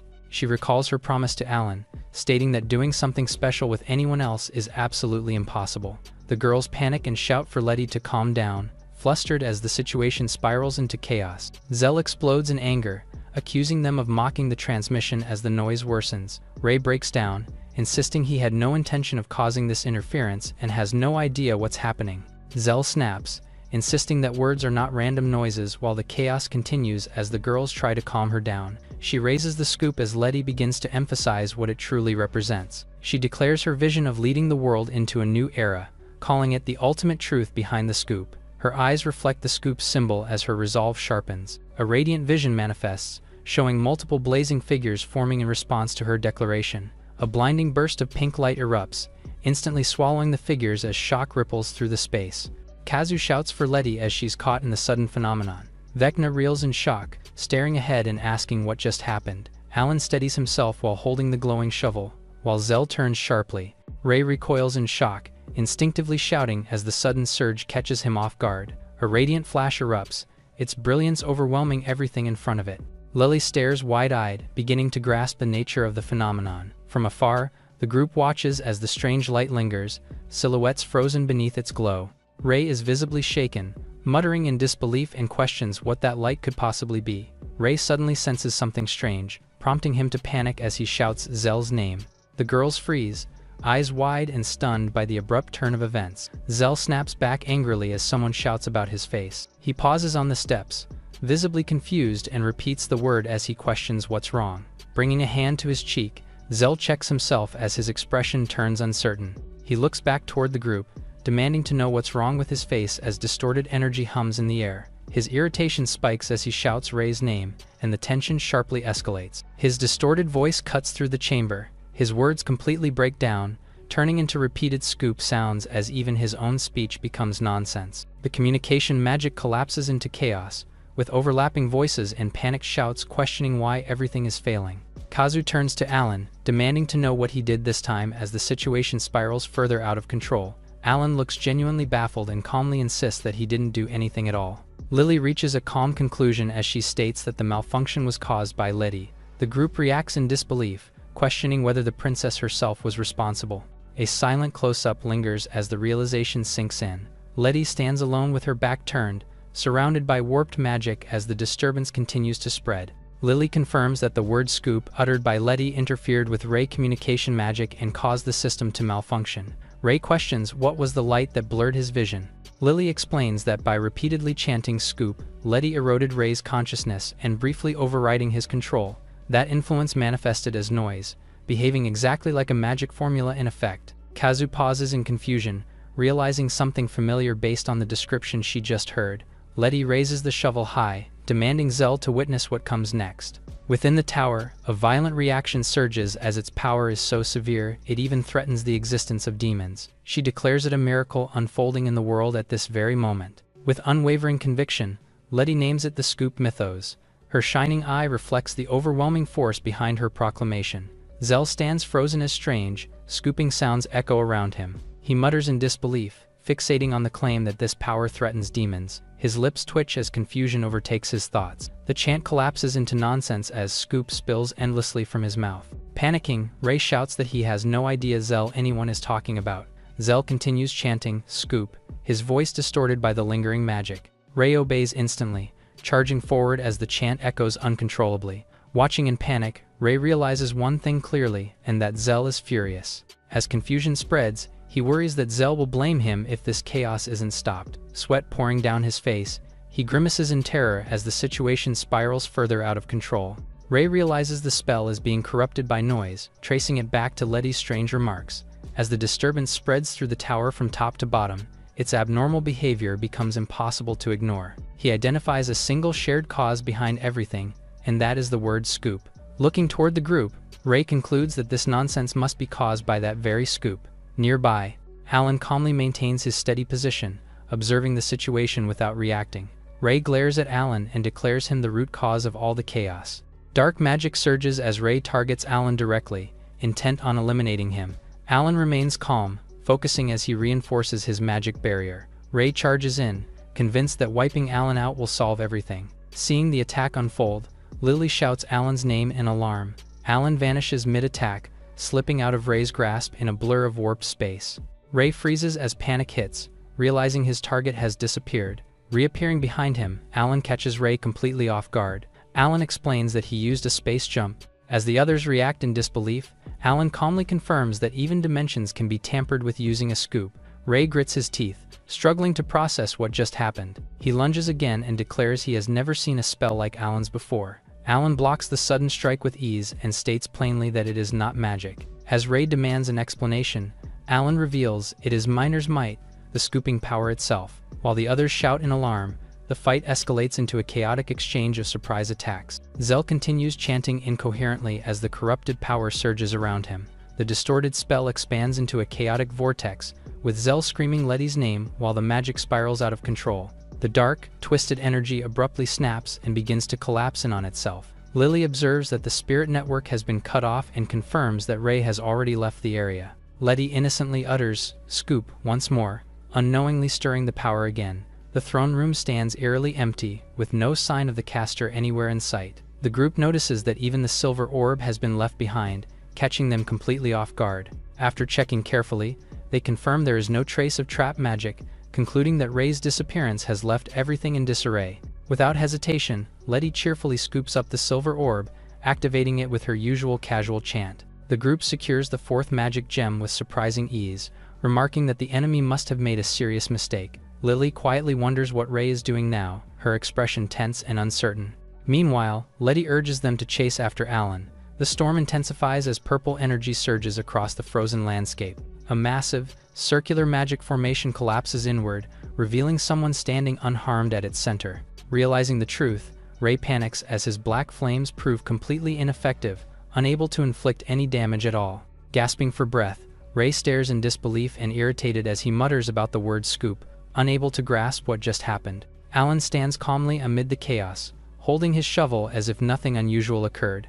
Letty suddenly calls out to Alan, startling both him and Ray as she approaches. The princess appears triumphantly, raising her hand and announcing that the silver orb was left safely inside the tower. Seeing this, Ray freezes in stunned silence. As the group regathers, it's explained that with the caster gone, the connection collapses. Realization hits Ray hard, his eyes widening as sweat pours down his face. Looking down into the shattered ground, he finally understands the situation while the others call out to Alan in alarm. Alan calmly turns his back and starts walking away as Ray shouts after him and insists the fight isn't over. Without looking back, Alan states he has no reason to keep fighting and declares the mission complete after securing the magic gem. Alan coldly tells Ray to forget everything else and worry about his own survival. He warns that Zell will execute him for losing both the magic gem and Letty. Zell appears behind Ray and threatens him outright, ordering him to flee immediately if he values his life. Alan signals the group to act as Miner prepares a warp to Shalega, calmly stating he can go that far since he's been there before. Ray warns them not to screw with him, gritting his teeth in fury. His thoughts spiral as he demands to know why he would be the one executed. Ray displays his crushing pressure as his authority bears down. He desperately reassures himself that Letty and the magic gem must still be safe. The group abruptly realizes the danger, while others realize that they can simply steal everything back from Miner. Kazu staggers as the ground trembles beneath her, blurting out in alarm as the rumbling grows stronger. Vecna stiffens and realizes the tremor isn't an illusion. Ray raises his staff as violent mana surges, declaring this his ultimate secret art. He thrusts his power skyward, roaring his judgment as purple energy tears open the heavens. A massive vortex forms above, mana spiraling violently as the spell completes its descent. The group braces themselves as the pressure intensifies, snow and mana whipping violently around them. Letty freezes mid-realization, gripping her staff as the truth of the spell dawns on her. Panic spreads as the girls stare upward, realizing there's no way to block an attack of that scale. A blazing mass tears through the sky as Ray completes the spell and calls down a catastrophic meteor summoned toward their position. Alan looks up calmly as the looming meteorite comes into view, gauging its size without panic. He mutters that if it's this huge, shaping a massive boulder should be more than enough to deal with it. Ray stiffens in shock, realizing he is cooked. Alan raises his shovel as a glowing blue formation spreads outward, declaring that rock shaping is right up his alley. Lily watches in stunned confusion, struggling to understand what Alan is about to do. The girls tense up, their eyes sharp as they sense the danger escalating. A sharp command rings out as the power is released in an instant. A massive blue pillar erupts upward like a cannon, smashing straight into the descending meteor as Alan unleashes Shovel Wave Cannon. Ray freezes in shock, his eyes wide as fear finally breaks through his composure. Lily braces herself midair, caught off guard by the sudden turn of events. Letty's lips curl into a confident smile, her resolve fully set. She proudly declares their trump card, revealing that the one who intervened is none other than their Miner, who is the Shovel Master himself. Her eyes sharpen with focus. Several ominous, glowing symbols flare into existence, radiating a dangerous presence. A violent eruption tears through the space as the symbols trigger. Kazu lunges forward and shouts a warning, desperately calling out to the princess.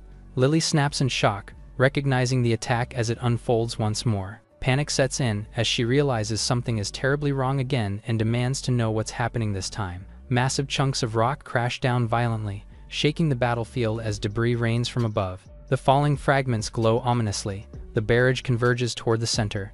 Ray's eyes widen in disbelief as he senses something is off. He realizes too late that the shattered meteorite fragments have transformed, all of them turning into shovels. The girls pause in shock, while Letty beams with excitement and proudly declares this as Alan and Letty's very first joint collaboration. Their combined attack detonates violently as the Miner's meteor summoning crashes down, unleashing a devastating explosion.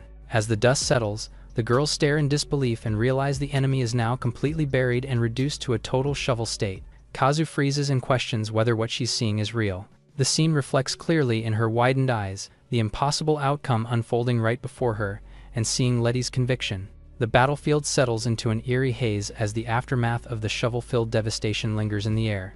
Zell stares ahead as Letty stands at the center of it all, her presence radiating oddly as the situation takes a strange turn.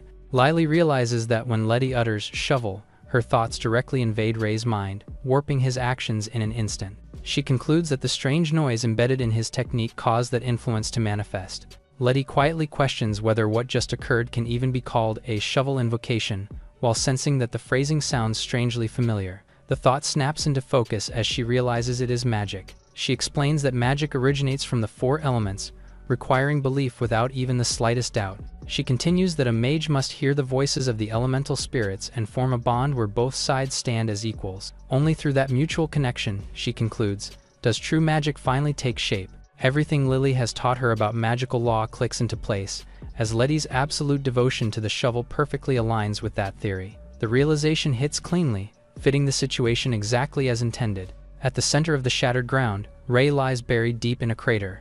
Overwhelmed and broken, he mutters the word shovel. Kazu calmly acknowledges the conclusion, but admits she is asking a strange question against her better judgment. She wonders if the shovel could be something entirely different from elemental magic, possibly a spirit that doesn't derive from the four elements at all. A chilling thought follows that without anyone noticing, Letty may have already formed a bond with a shovel spirit. She considers the unsettling alternative, questioning if things might actually work in reverse. She admits she always assumed the shovel was merely some kind of unidentified attribute magic, an assumption now clearly flawed. Recalling Alan's feats such as dimensional leaps, transmutation, gravity control, and meteor-breaking power, she concludes the shovel transcends every known branch of magic. Kazu reaches a terrifying conclusion that shovel isn't a type of magic at all, but something far greater. Lily desperately wonders if magic itself is merely one aspect of the shovel, a realization she begs herself not to accept. Alan stands in silence as the thought lingers. She reflects that everything began the moment Letty met Alan. She admits the final truth that Letty's affinity for the shovel is far too strong, a tragic and undeniable fact. Kazu admits she has feared this outcome ever since Letty joined their journey. That fear hardens into certainty as the realization fully sinks in. She states that the phenomenon at the Black Iron Tower is only the beginning. She warns that what comes next will eclipse everything they have witnessed so far. Alan looks ahead calmly as she is convinced that what follows will reshape existence itself, right down to the world's core. Kazu looks forward calmly, her expression serene as her presence continues to resonate. She explains that the contact between Alan and Letty are fusing into a static state. Zell senses it clearly as Ray's mana signature completely vanishes. He questions whether Ray has died or simply exhausted all of his magic, unable to understand why, as he recalls Ray telling him about Letty's companion who was wielding an incomprehensible magic. Zell's eyes narrow, realizing that there is really someone pulling the strings,